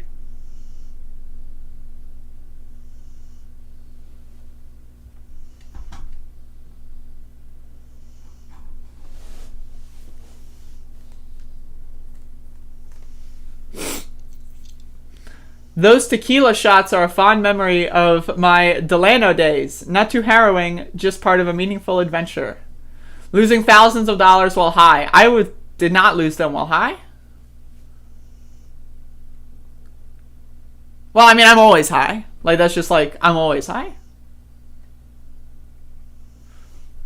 If you're talking about marijuana, I've been doing all day, every day for the last, couple weeks, really. I took mushies for 3 days straight on my own. I don't understand everything in moderation. Well, how much did you do each of those days? Also, by the way, thank David Dole for recommending this channel. Yeah, what other channel can you get to talk about drugs for an hour with? Let's be honest here, man. This is pretty good. You're 55 in August? Holy crap. I'm about to be 34 and I have no family.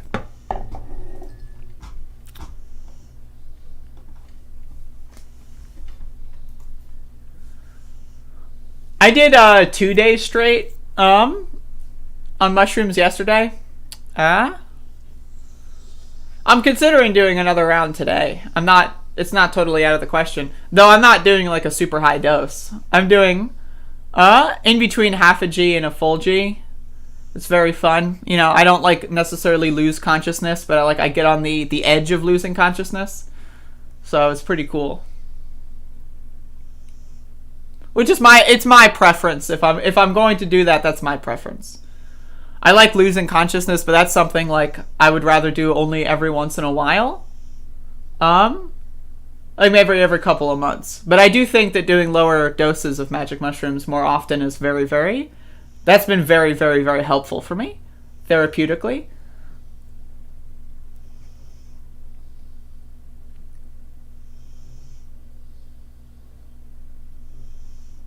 My aiming is bad because I'm really high right now, folks. I mean, I don't know what the context is, but I'm sure that that's something I have said at some point in time. I'm 55 now, Bob. Gwolf, I have a question for you. If I were to give you somebody's information, you know that somebody. We're talking about devil-ass motherfucking writer, co-host of Goddammit. This motherfucker has not spoken to me since New Year's. Goddammit is canceled. And I don't even know when it happened. This motherfucker got a real job, and now he's too busy to record a podcast. And as the only fan of Goddammit, I was wondering if you would send him a message asking him to return. I found the topic of debate with Sam. Crypto? I don't know if we disagree on crypto. I'm going to be honest. Because I heard, I listened to a Majority Report segment on cryptocurrency, and I don't know if I disagree with anything that they said. Like, cryptocurrency is highly problematic in the way that it's used for tax evasion. That's true. It's highly problematic when it comes to energy consumption. That's true. But also, I think the value of having a currency that the government does not track from an anarchist perspective, like when it comes to, I don't know, buying things on the darknet. Not to say that you should do that. It's illegal. It's highly illegal, and I would never do something that would damage anyone else personally. But I think that there's value in not having the government know exactly what you're doing. I do think that there's value in that from an average consumer perspective. Now, I know, obviously, that it's easily abusable by billionaires. I mean, look at Dogecoin. Elon Musk was pumping Dogecoin and bought a shitload at 5 cents, and it went up to 40 cents. So if Elon Musk put like $10 billion into Dogecoin, he'd have like fucking $50 billion. Like, you know, like, so like, yes, it's a huge problem. It's a giant problem for tax avoidance. It's a giant problem. Also, it's not democratic. The way mining works, not democratic. So I understand there's a lot of criticism, but at the same time, those criticisms can be accurate, but that doesn't mean that Bitcoin is terrible. It doesn't mean that the technology behind Bitcoin is terrible. And that's the other thing. Like, the technology of blockchain is very interesting. It's innovative. It's cool, right? The idea of cryptocurrencies is cool. You can do a lot of things with them. But when you have that in a capitalist system, obviously it's a problem. Right? If billionaires are able to hide their wealth in cryptocurrencies, that's a huge problem. Yes, absolutely.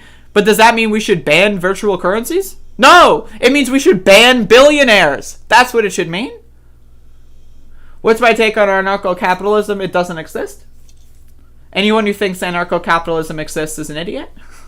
Like, I'm not to call you an idiot. I'm just saying, like, okay, so you're going to have hierarchies while having no hierarchies. The foundation of capitalism is the profit motive of having a boss and a worker. The foundation of anarchism is everyone is equal with horizontal power structure.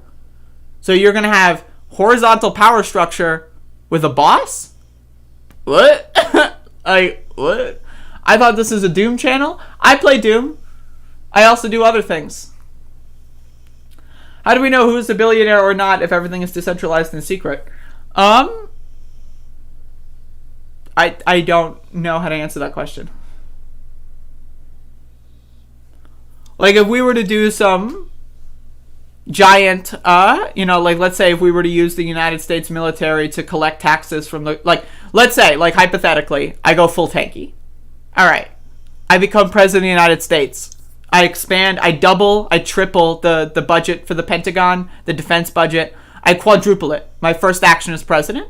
Everyone's like, this bitch is crazy. And then I direct my giant military with my fucking like $4 trillion annual budget. And I say, all right, y'all, collect all the taxes from the whole world and round up all the rich people. Right? Hey, I'm just saying. It's an option. I don't necessarily disagree with that option. I have problems with giving someone that much power to be able to direct the military to do something of that fashion. But I'm just saying, that would be pretty cool. So, And also, billionaire, if a billionaire has like a bunch of Dogecoin, but everyone's needs are met, then that Dogecoin is useless because it doesn't give them an advantage in society. And it's just like a cool collectible. And that's really what I think money should be. It should just be cool collectibles.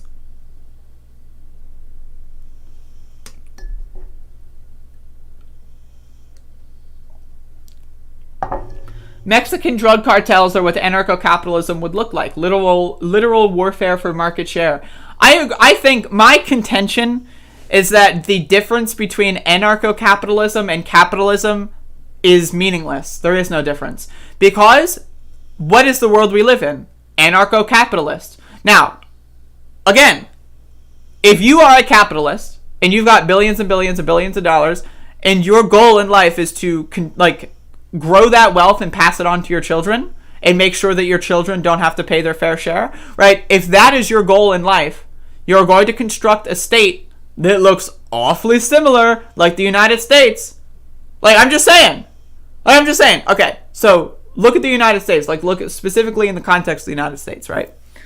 Okay, so these motherfuckers didn't want to pay taxes, right? They didn't like paying taxes to a king. Okay. Taxation is theft? Alright, that seems pretty ANCAP to me. So they threw all the tea off of the fucking boat or whatever and then shot up a bunch of redcoats. Right? Okay. And then they made a system which copied almost everything from the British system. So you got the House of Lords. What? Why do you have the House of Lords? It's not because they didn't like the system of governance in England. It's because they didn't like the fact that they weren't the ones in charge. So they created a state that is worse than England's, right? In actuality, right? Based on slavery.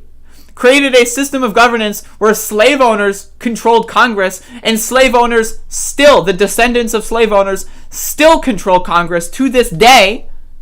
Almost 200 years after the abolition of slavery, they still control Congress. That sounds pretty ANCAP to me. If I were to create a government, right, and the goal of the government is to retain wealth for my generations and my people, right? That sounds pretty ANCAP to me.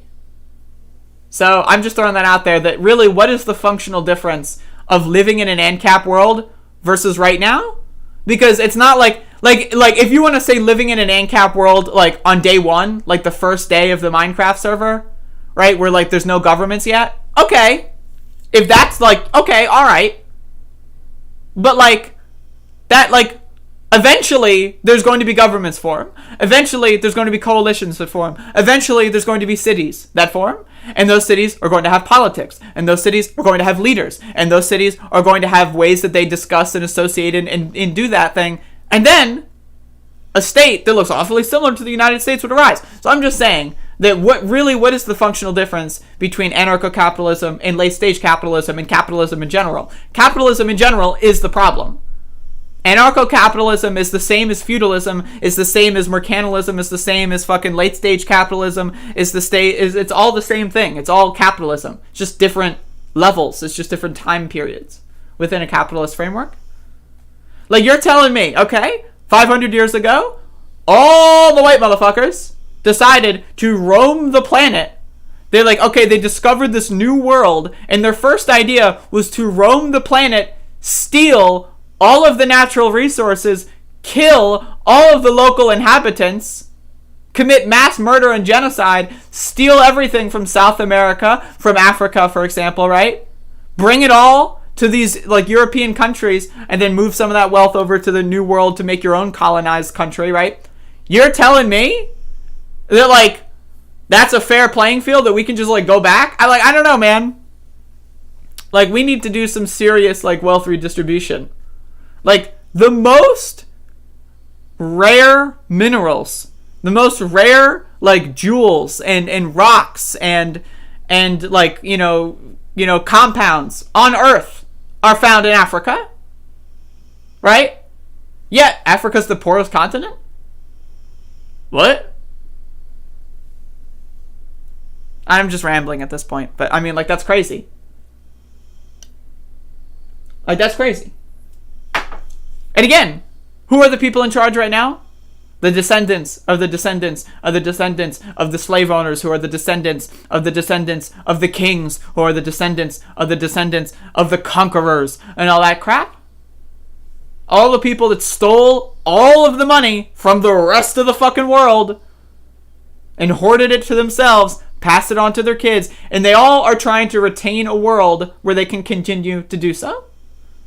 So, I mean, again, capitalism is a problem, and there is no functional difference between anarcho-capitalism, capitalism, neoliberal capitalism, free market capital. Is all the same motherfucking bullshit.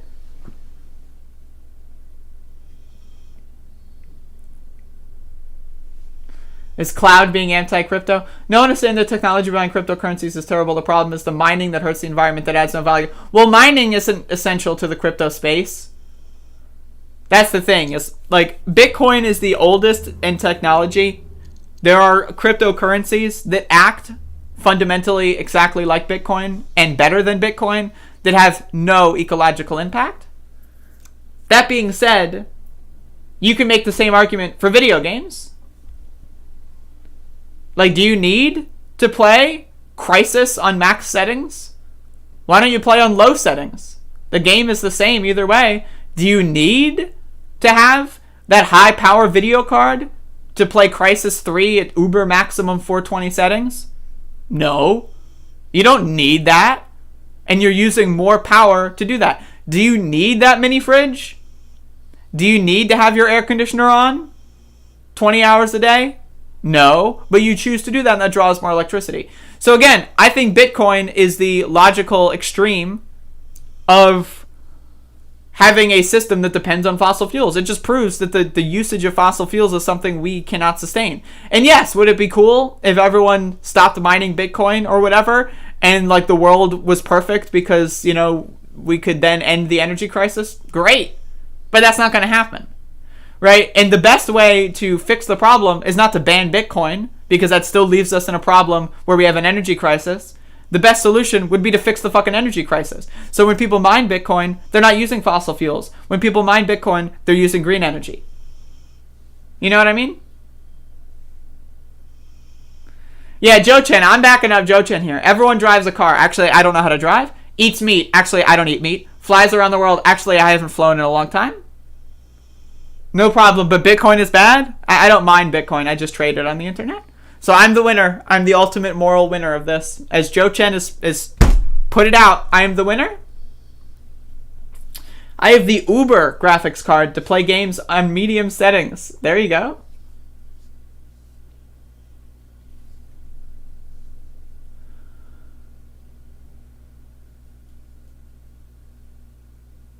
Bolivia has a lot of lithium. That's why Elon tweeted, yes, that's correct. South America has a lot of natural resources. I was just saying, I know that Africa's got like the most out of any continent. So I was just, But yes, South America as well. Been giant victims of primitive accumulation. 70+% of Bitcoin is mined with green energy. I don't know the numbers on that. That could be true. That could not be true. But again, people are just saying, oh, it uses energy. Well, yeah. So does having central air conditioning for empty office buildings. So does having traffic lights. So does having street lights. And we all, it's using electricity isn't bad. It's what we get out of that electricity. And you can make the argument that Bitcoin is not worth the electronic impact. But again, people love to do these things where comparing Bitcoin's energy usage to countries. Okay, well, you're comparing Bitcoin's global energy usage to a country. What if you compared global air conditioning energy usage to, Norway? Well, chances are, right, the global energy consumption of air conditioning is going to be larger than the energy consumption of Norway. Why? Because people use air conditioners all across the world, and you're comparing the world to a small country, right? So when people do these comparisons, Bitcoin is using more power than Venezuela.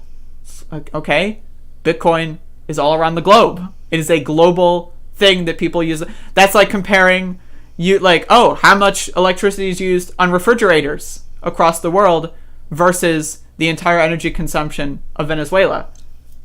It's like, chances are more people are using energy on refrigerators all across the world because it's all across the goddamn world compared to people using energy in a small country, right? So like that's why those comparisons are just stupid. It's electronic.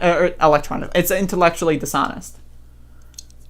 And I'm down to debate that with anyone.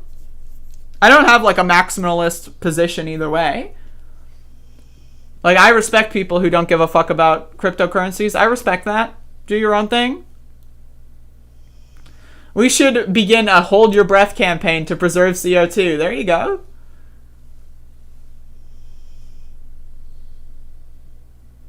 Seems the US alone uses 1.5 of global energy usage for air conditioning. Not bad.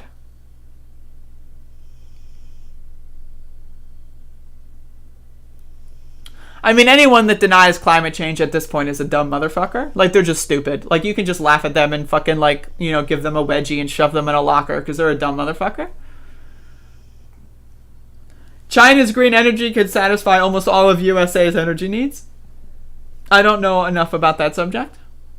A lot of heating and cooling issues could likely be resolved through better city planning and engineering. Oh, absolutely. Sure, Yef, absolutely. I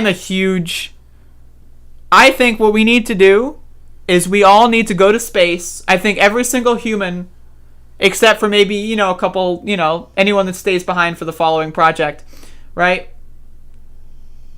But every human that's not vital to this project should go on the moon, live on the moon for a year, right? And then someone, or like a group of people that we've democratically elected and decided on, and what we've decided on the project democratically, will just revamp the entire planet, fix all the mistakes, right? Like, redo all the cities, make it as efficient as possible, and we'll all go back, and then it'll be like Life 2.0. Like, look at, like, that's what we basically have done. Like, look at the last year. We all stayed, well, yeah, I know, but bear with me. There's a pandemic, right? And a lot of people have been stuck inside. I know I've been stuck inside for the last year. I haven't done anything at all that hasn't revolved around the internet in the last, like, year. The last time I left the house, really, was to do Bernie Sanders canvassing, right? And that was over a year ago now, which is pretty wild. And I, like, the goal of my life over this last year was to improve my life. I'm going to be in a better standing. A year ago today, I was like, I want to be in a better situation a year from now than I am right now. And I am. And I feel like the whole world should have done that. We should have all stayed inside. We should have all been able to stay inside, of course. Like, again, you shouldn't have to work in order to feed yourself during a pandemic. We should have all had our necessities dealt with. We should have spent this time fixing problems. We should have spent this time, you know, helping each other, staying indoors. The pandemic would have been 3 weeks. It would have been 3 weeks. If we would have done this correctly, it would have been 3 weeks. As a species. I'm not even talking about America. I'm talking about as a species.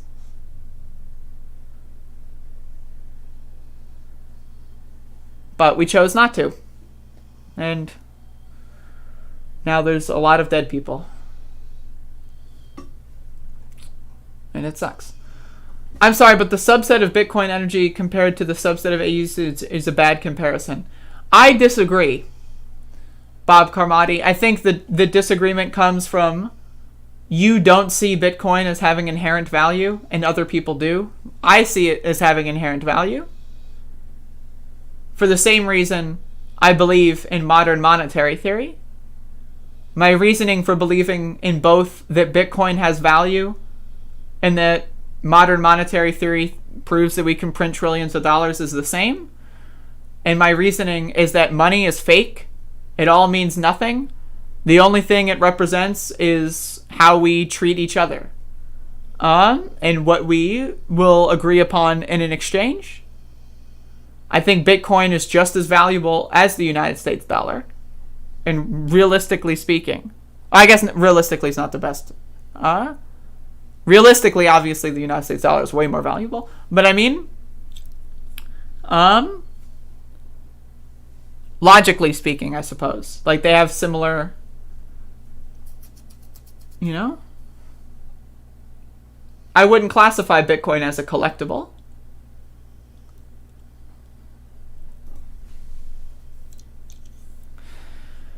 AC provides value to everyone except for people that don't have air conditioners. What does someone who's homeless... Like, I'm not trying to shit on you or anything, Bob. I'm just having a conversation here. Someone who's homeless in the streets of Houston isn't going to benefit from an empty office building having air conditioning. In the same way that Bitcoin isn't going to benefit people that don't have Bitcoin. Yes, the people that hold Bitcoin are a small group. That's correct. That doesn't mean that Bitcoin is inherently worthless. The people like that have like super nice cars are a small group. That doesn't mean that super nice cars are inherently worthless. You can't pay your taxes with Bitcoin.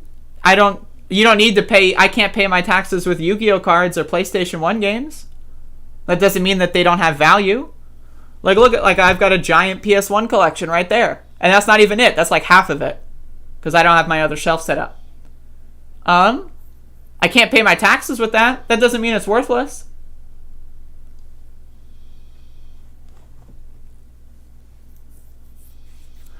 My point being that anything and everything is as worthless as everything else.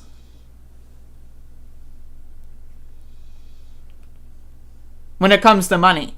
Like, what does the United States dollar do? On a human-to-human level, what does the United States dollar do?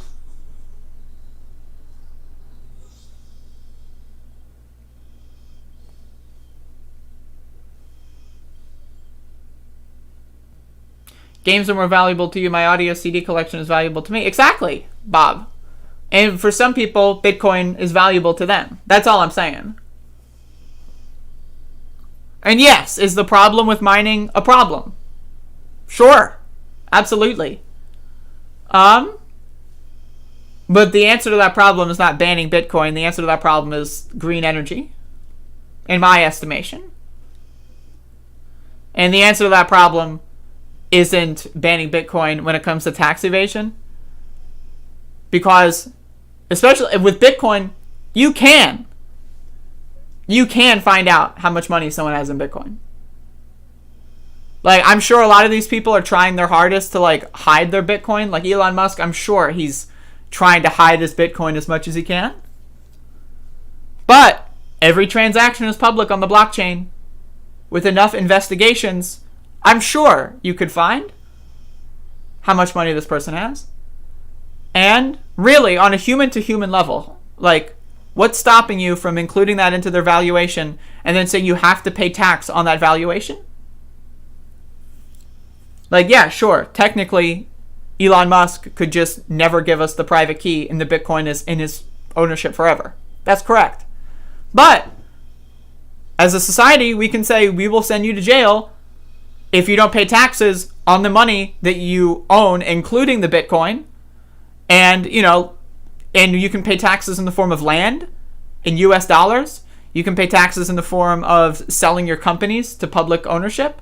You can pay tax, like, you can, like, you know, so, like, as far as tax evasion is concerned, I do believe there are ways to get around that, but we need to be aggressive about it. And I think if we are going to collect taxes on the 1% in a way that we need to end the disaster of capitalism right now, I don't think Bitcoin is going to be an obstacle. We need to think big, we need to be aggressive, and we need to get our fucking money back from these fucking scoundrels. And I do not think that Bitcoin is going, like, yes, is that a problem that needs to be solved? Yes, absolutely. But so is a secret Swiss bank account. That's also a problem that needs to be solved. And we can solve all of these problems. They are problems and they can be solved. You know what I mean?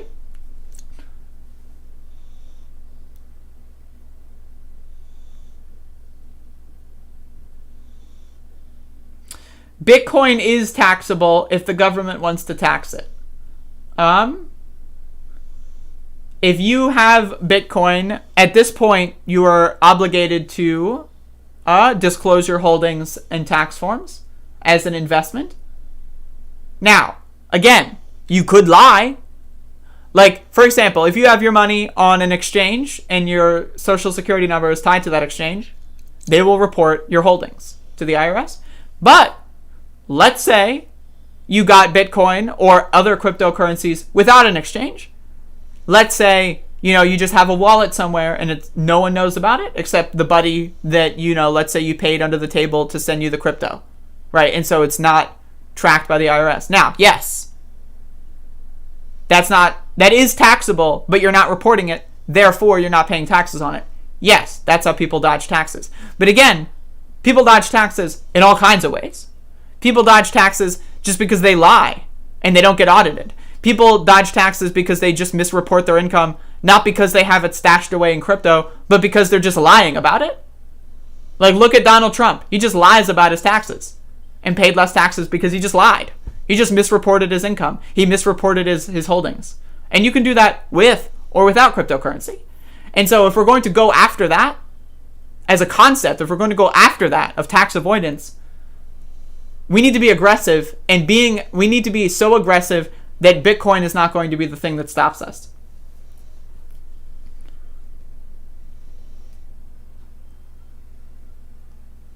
I understand MMT and support it, but is the Wild West of Bitcoin good to base anything on? What do you mean by that? Like, what are you asking?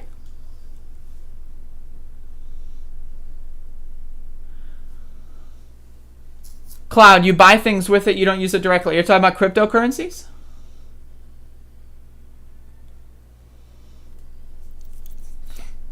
Andrea lost lots of money this weekend. Yeah, I lost lots of money this weekend. But also, I gained a lot of money over the last 2 months. So, for example, like, I don't want to give away all my financial details. But yes, I lost about $1,000 this weekend because of a series of unfortunate decisions. Sure. But over the months preceding that, I've made like $5,000. So yes, I lost $1,000, but I'm still way wealthier than I was a couple months ago because of cryptocurrencies. So you win some, you lose some, as far as I'm concerned. And I lost some. And I lost, in fact, I'll check Dogecoin right now. Let's see. What's the disaster looking like? All right, it's horizontal. Amazing.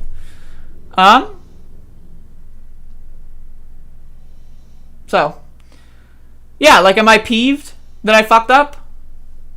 Sure. But I'm not going to let that ruin my mood. I'm not going to, hate crypto now because of it. So, but yeah, like, you have to, like, and another thing, like, part of the way that I make money is from doing crypto trading. Like, I pay the bills with the money that I earn from doing this show. I pay the bills with all other kinds of side hustles. I have all kinds of extracurricular activities. Like, I have an eBay store. I, trade cryptocurrencies. I do all kinds of other things that I don't necessarily feel the need to disclose.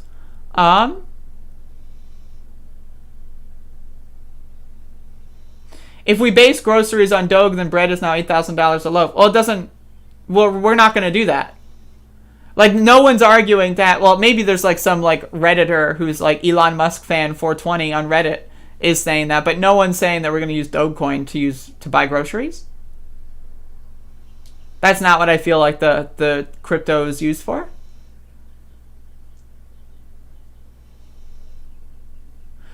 It is a crazy divergence between the older generation, grandparents, and the younger generation who have seen such rapid societal technological change. What are you talking about? Let me scroll up.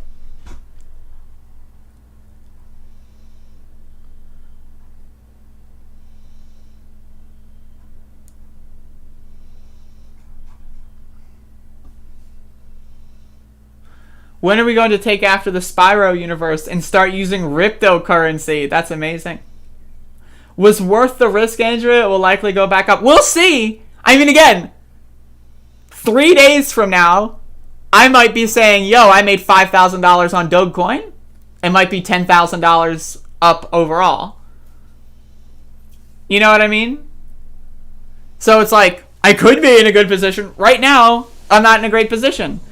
But they're also unrealized losses. Like, they haven't been etched into the record, you know? It could go back up. No, it's all good, Striker Eternal. Just happy you're here, buddy.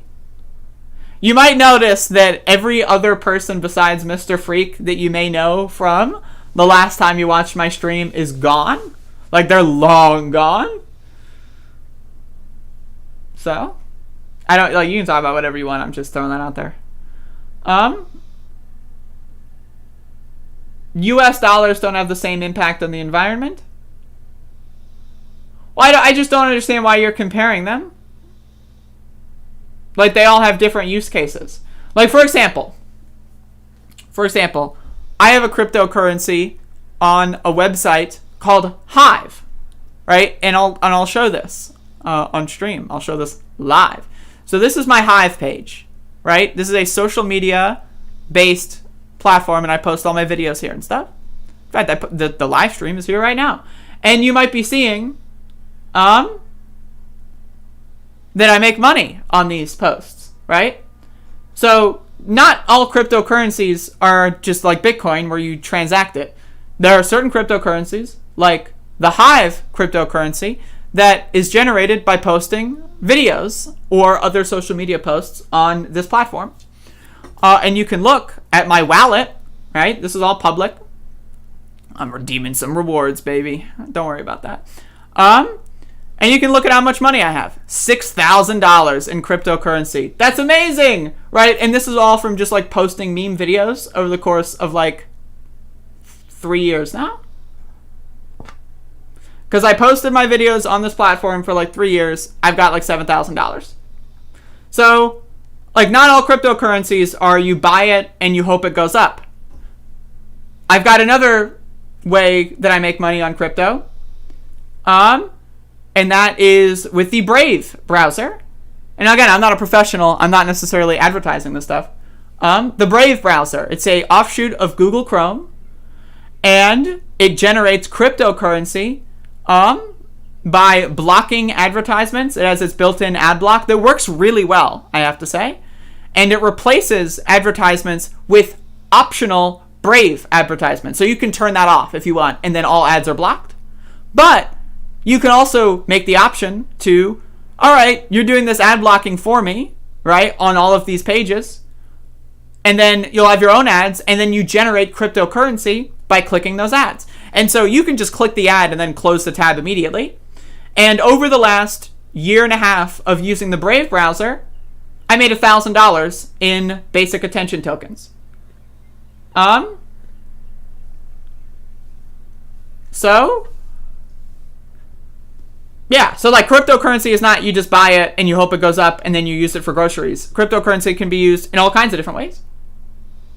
Yes, Bodan, probably.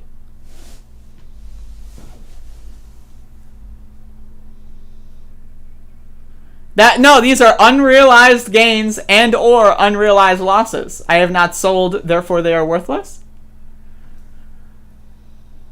But yeah, what do you do with those tokens? Well, for the Hive token, right, the social media page I was talking about, the way this works, and again, this is very much so a Ponzi scheme, or at least, adjacent. I'm just throwing that out there, right?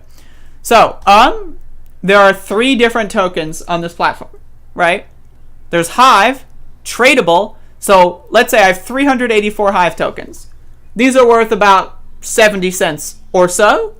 So one Hive is 70 cents United States dollar currency wise, right? I could sell these right now and then withdraw the money into my bank account and then buy weed. I could probably buy like an ounce of weed with this right here, 384 Hive. I could probably get maybe a little bit more than that. I don't know. I don't have the calculator on me. And then, or I can do what's called power up, right? And then that creates another token called Hive Power, right? And what that does is it allows me to generate currency called Hive dollars, which are theoretically pegged to the real world United States dollar. However, Hive dollar is not the US dollar, right? And so right now, Hive dollar is valued. Let me just look this up so I can get a live reading. Last time I checked, it was valued at like $2. Okay, it's $1.70 right now. So if you look on CoinMarketCap, you'll see the Hive dollar is worth $1.68. So I've got $13 right now because I haven't cashed out in like a week or so. I don't even know, probably like a couple days. And so that's $13 times 1.68. And so you generate that with the Hive power. And it's complicated, right? And then you can trade this for either Hive, or you can just trade this directly for United States dollars and buy weed with this. My computer is processing Hive dollars using CPU time. No. This is just a website. This isn't using my CPU at all. The way that the Hive system works is there are people that host what are called witness servers, and those people are elected by, and it is a scheme in the way that the more money, the more voting power you have, and the more your vote is worth. So it is capitalist in that fashion. But what are you gonna do? And this isn't a communist platform here.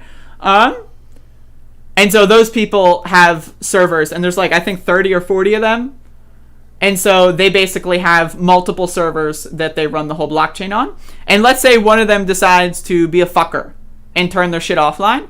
Well, then the next person in line, there's hundreds of people that have votes. It's like a leaderboard. And then the next person online gets a ping, hey, this person went offline, put your server on. And then they do the blockchain. So this does not use my computer at all. It's just a website. And with the Brave browser, again, the way that the Brave browser works is I just click on advertisements, and then I close the tab instantly. Don't even look at the ads at all. And I've generated over $1,000 worth of basic attention tokens over the course of a year. Now you can say, that's not worth it. I say, I'm on my computer all the time. An extra $1,000, that is worth it, right? And so, cryptocurrencies, there's more than just Bitcoin. It's a ever-evolving space, and you can do all kinds of things with cryptocurrencies. And so to hate all crypto because Bitcoin is, and now Joe Chen's going to get pissed off at this, Bitcoin is old, it's bad, and it's not the best technology in the world. Let's be honest. Joe Chen, come on. Joe Chen might be a Bitcoin maximalist. I am not. I like Bitcoin, but I like other cryptos more. So, yeah, that's they're not all just for buying, hoping they go up in value, and then selling for the US dollar. You can use them for all kinds of things. For example, if I wanted to advertise on Brave, I would advertise in basic attention tokens. What are basic attention tokens worth? Those are worth $1.50 per. And you generate them by watching advertisements.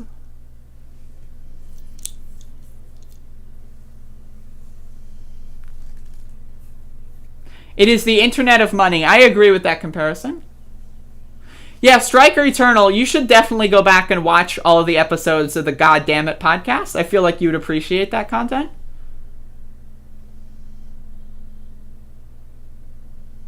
There's only 14 of them or something. We didn't do that many.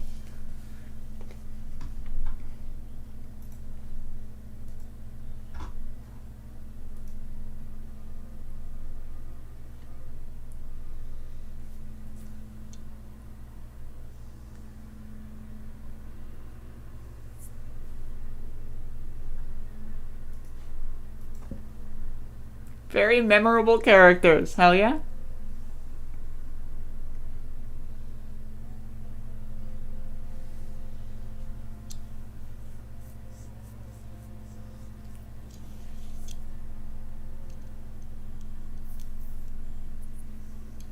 What do you mean by that, Joe Chen?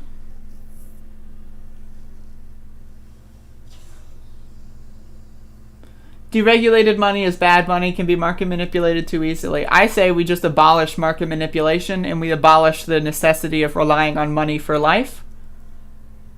if everyone's needs were met and cryptocurrencies and, like free market capitalism was just like a game to play, like it was just like an MMO you play online and it doesn't translate to how many fucking square inches your living space is, or how much food you can eat, or, whether or not you can afford medicine, right? If we just decouple the need of money for that, then I that's what we need to do as a society as far as I'm concerned. Have you looked at Means TV? I don't. I wonder if I could trade cryptocurrencies in Ukraine. You probably could. I don't see why you wouldn't.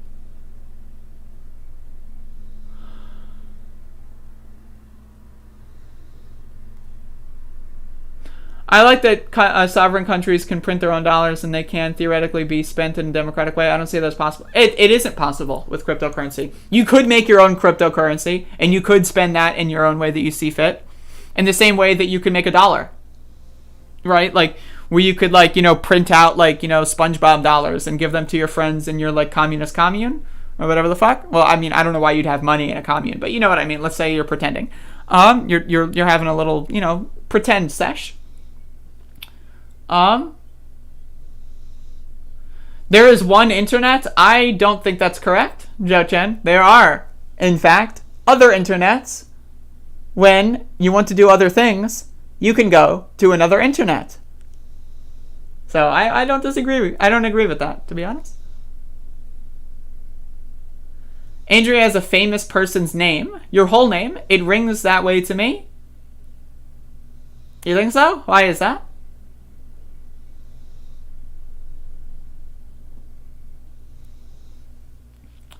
So when Bitcoin is the internet of money, why would there be a need for Dogecoin or Bravecoin? Need for? This is only assuming you're applying that analogy. I would say that cryptocurrencies as a whole are the internet of money, not necessarily Bitcoin. Bitcoin, you can make more accurately a comparison to AOL or something. Remember when all these different companies had their own ways to access the internet and all that kind of stuff?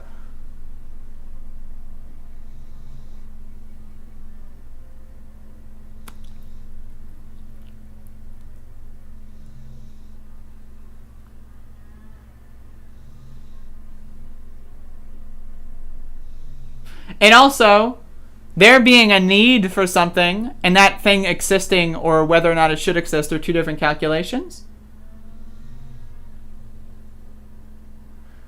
I don't necessarily agree with that, Joe Chen. I respect your opinion, but I don't necessarily agree that Bitcoin itself is the TCP of money. I don't know about that.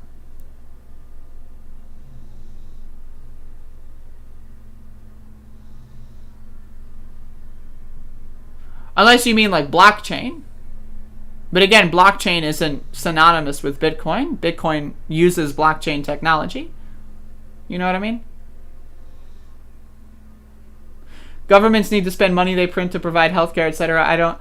If theoretically crypto takes over entirely, then this becomes a problem. I don't think that will happen. There might be a lot of Bitcoin maximalists and libertarians that want that to happen. I don't think that's going to happen. Having a morning smock and taking the dogs out. That's awesome. I'm enjoying this live stream, folks. I don't know. Usually I end the stream around this point. But the cadence of your last name, I could hear with a house band. Okay. I'll take it. Speaking of taking it, let me check my Dogecoin. Is Joe Chen right? Is Dogecoin really a shitcoin? Nope, it's up, bro. Yeah, sure. Guess what? I lost $1,000. But now, I've only lost $900. And guess what? Yeah, sure. I lost $1,000.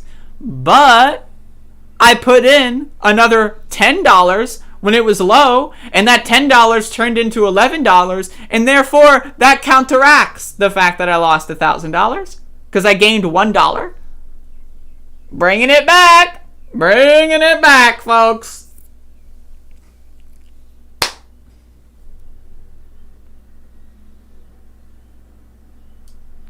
Have a great day, everyone. Okay, I will.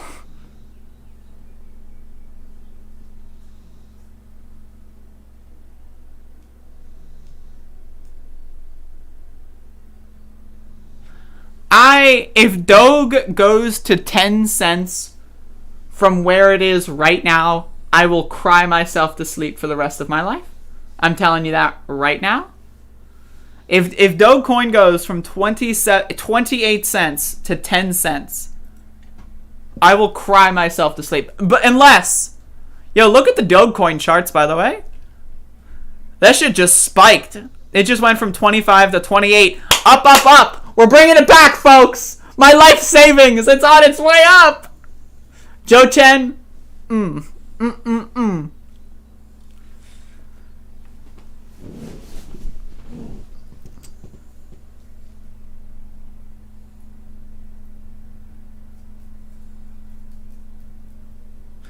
Whatever Andrea is saying about the good money she's made from crypto trading could also be applied to betting on horses, races, or stocks. Well, stocks are more of a direct comparison, but betting on horse races, yes, yes, it is gambling. I'm not a person that's going to tell you that stocks are also gambling, for reference, but I'm not going to tell you that crypto isn't gambling. I'm not going to tell you that these are like, I am not making legitimate financial investments. I am not investing in, I have fucking like $5,000 of Dogecoin right now. Like, I am not making wise financial decisions. This is a gamble. Yes, Dogecoin will be worth nothing at some point in the future. Now, really, it's a comparison. Is it going to be worth nothing tomorrow? Because if so, I'm in trouble. Is it going to be worth a lot tomorrow and then I sell and then it doesn't matter if it's worth nothing? That's the situation we're dealing with.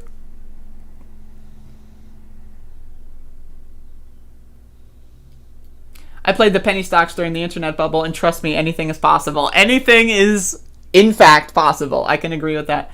Poker is more entertaining than crypto trading. I would say that only because there are other humans involved directly, and you get to see them. So yes, poker is definitely more fun than crypto trading, because like the whole bluff thing and all that, it's a super interesting game. So yeah, I would say that that's not a good comparison though. That's like comparing playing hopscotch to playing like Halo 3 multiplayer with your family. That's like comparing fucking, playing with, I don't even know. It's not a great comparison. Okay, that's cool, Andrea, that you agree. I said that earlier, Cloud. It's gambling. I have a gambling addiction. Like, absolutely. I have a highly addictive personality, and gambling is an addiction that I have. Absolutely. Would I play poker with all of you? Absolutely. If I ever do like any sort of meetup in the future, you bet your sweet bippy we're playing cards and board games.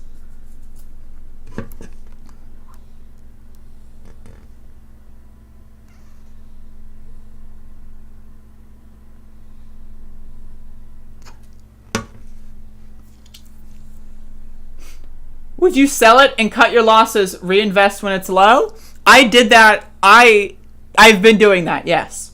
So, for example, I want it to hit at least 40. If it hits 40, I made enough money to buy a new cell phone. That's my goal. If Dogecoin hits 40, for reference, right now it's 28. So if it hits 40, I buy a new cell phone. I'm happy. I'm good to go, and I will probably buy Max a bunch of corn treats. He loves that corn. He's got like a little piece of corn toy. Oh my god, look at this dog. He loves that shit, man. So I'm gonna buy him like 30 of those. But when it went down, I sold and bought lower and sold and bought lower. And so if it goes to 40, I'm making a lot more than I initially would have. If it went to 40 again after the point where I added the initial injection of currency. I don't want to ruin your day, but if Elon sells this... Oh, no. Yes, Peter, you're correct. It's a risk I am taking. Personally, I think Dogecoin will hit $1. If Dogecoin hits $1, it will happen on 420. That is my presumption. Now, again, it could not happen, but the memes are strong. Like, look at the GameStop stock. Like, GameStop stock went from $10 to $400 in the span of like 3 weeks. Why? Because of memes. Right? So Doge, right? And as much as I hate Elon Musk, he's a meme, and I want to make money off of the meme status that he has. And so if I can make, like, I'm holding a little bit maybe after it hits 40. But if I can sell at 40, maybe 45, right? If I could sell like 45, right? That's a new cell phone. That's 2 months worth of rent. That's 4 months worth of groceries all combined. And I'm willing to make that bet.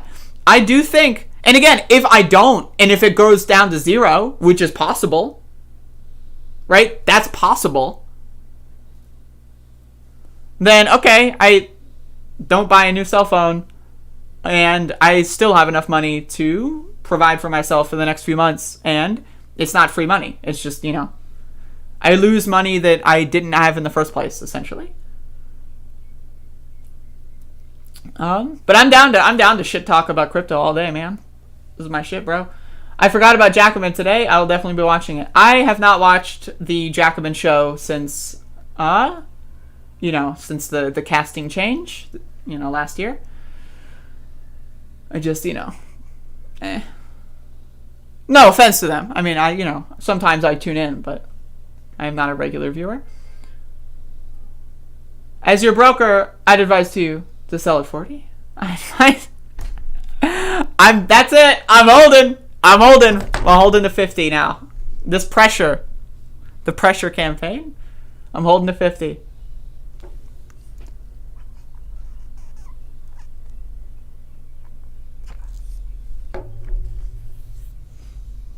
I mean, again, for those wondering, if I were to have not sold at 8 cents right now, I would have made a year's salary. Like, if I were to have, because I had a shitload of Dogecoin below 4 cents. If I were to have not sold it at 8, right, I would have made at least a year's salary. I don't not like Nando and Anna. I just don't like them enough to watch the show every week. Like, they're great as far as I'm concerned. They're great. They just they're not enough for me to watch the show every week. I have other things I'd rather do. You know what I mean? So I like, there's a lot of shows of people that I like that I don't have time to watch or the desire to watch compared to other things. That is not, indicative of my value judgment on them as a person.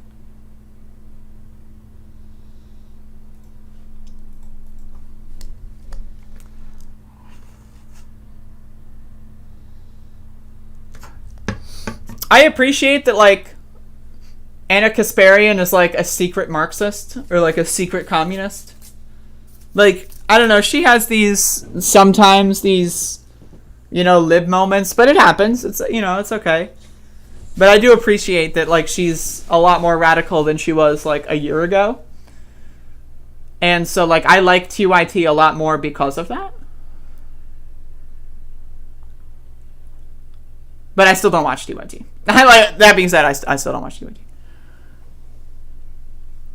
This is the most time I've had to watch the show in a long time. I mean, it's a good show, Wolf, and I have appreciated your presence.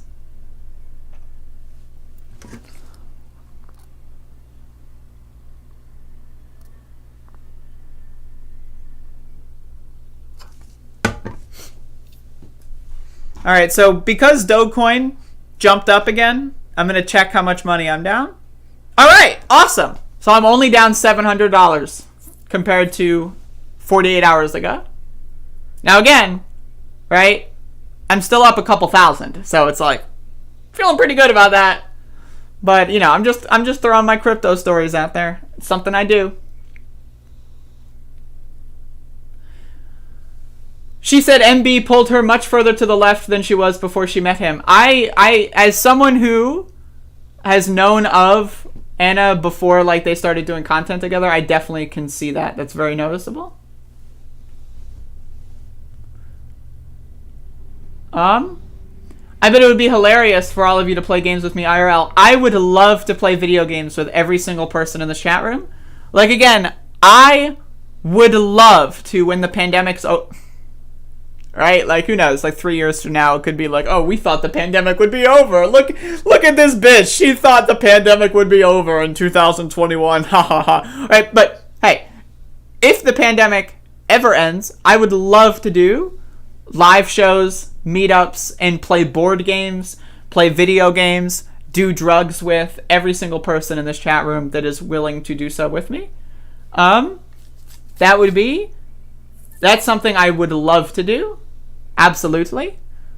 So, I mean, consider that as an option, I guess. Like, assuming, right? You know, like, assuming best case scenario, maybe autumn?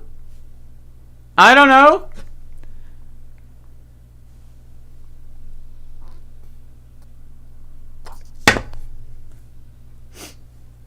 God bless. Who wants to cooperate fairly? I love to cooperate fairly.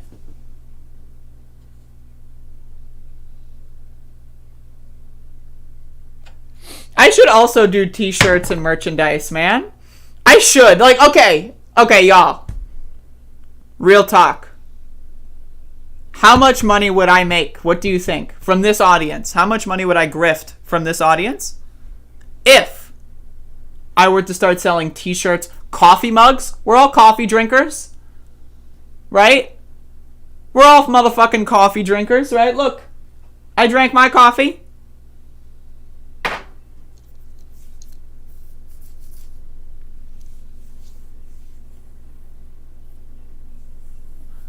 I can play video games on YouTube, 0 PE. Yes, I would buy a shirt, $20. I need at least 14 ounces in my coffee mug, preferably larger. 8 ounces? Sorry. What? Who do you think I am? I'd buy an Above It All t-shirt. Damn right you would.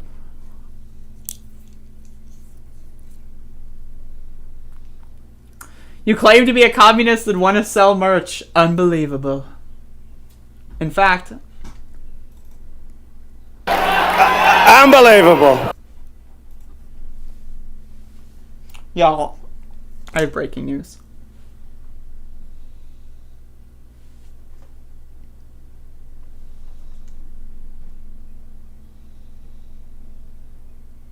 Can you believe this? Can you believe this? Can you fucking believe this right now? Wow. There is a wild animal sleeping on my goddamn bed. That is incredible. A wild animal.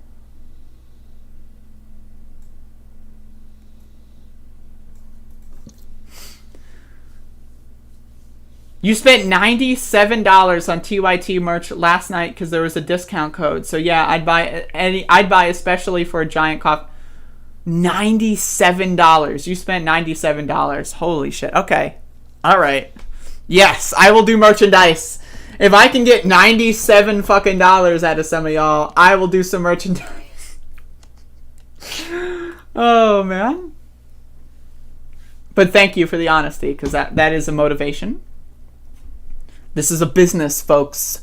This is a business. Just wait till I start forcing the vote. Will I be covering Cenk going hog wild in AOC? I don't care enough about that, to be honest. A travel coffee mug. By the way, I don't know how to do any of this, so.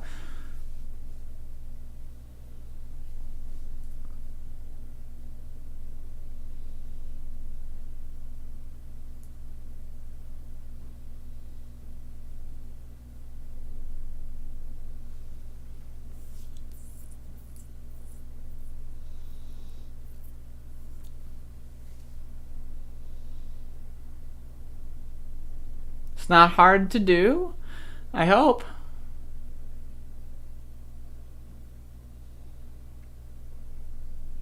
Alright, folks.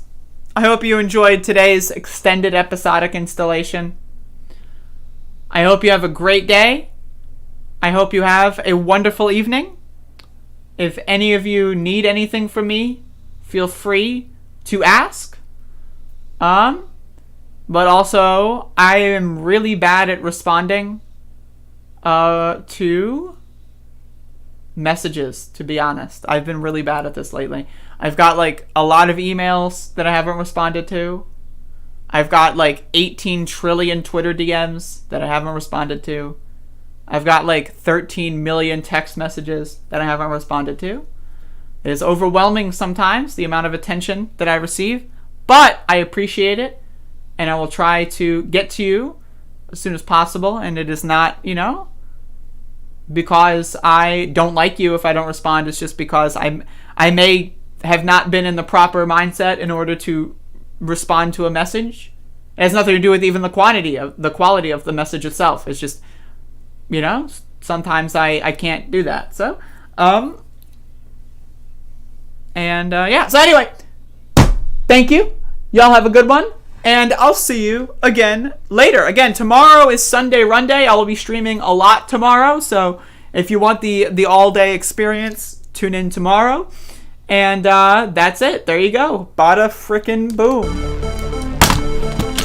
Jesus. Oh, shit. Oh, fuck.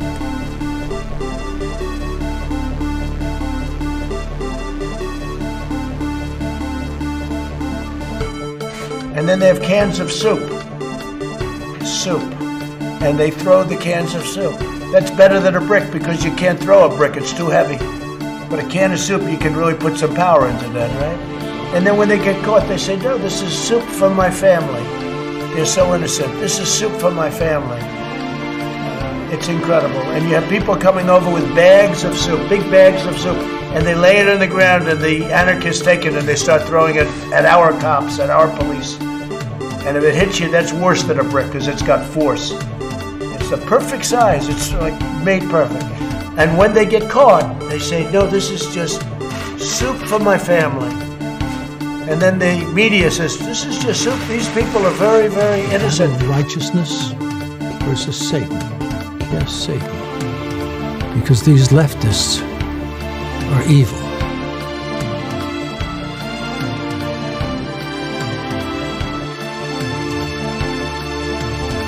Everybody comes in your grandmother. Everybody comes in your grandmother. Everybody comes in your grandmother.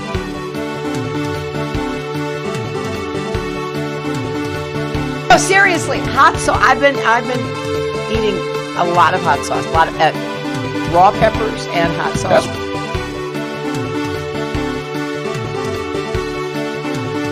All of a sudden, we can't talk about Neanderthal DNA anymore.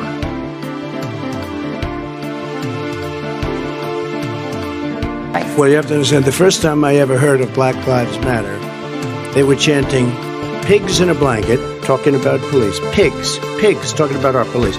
Pigs in a blanket, fry them like bacon.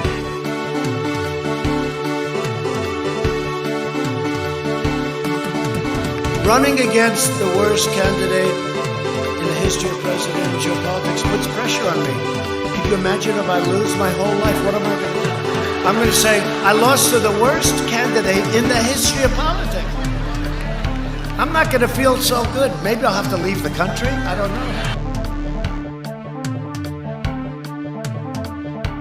know. Good news is, for me, I'm here. The bad news for you is, I'm coming back.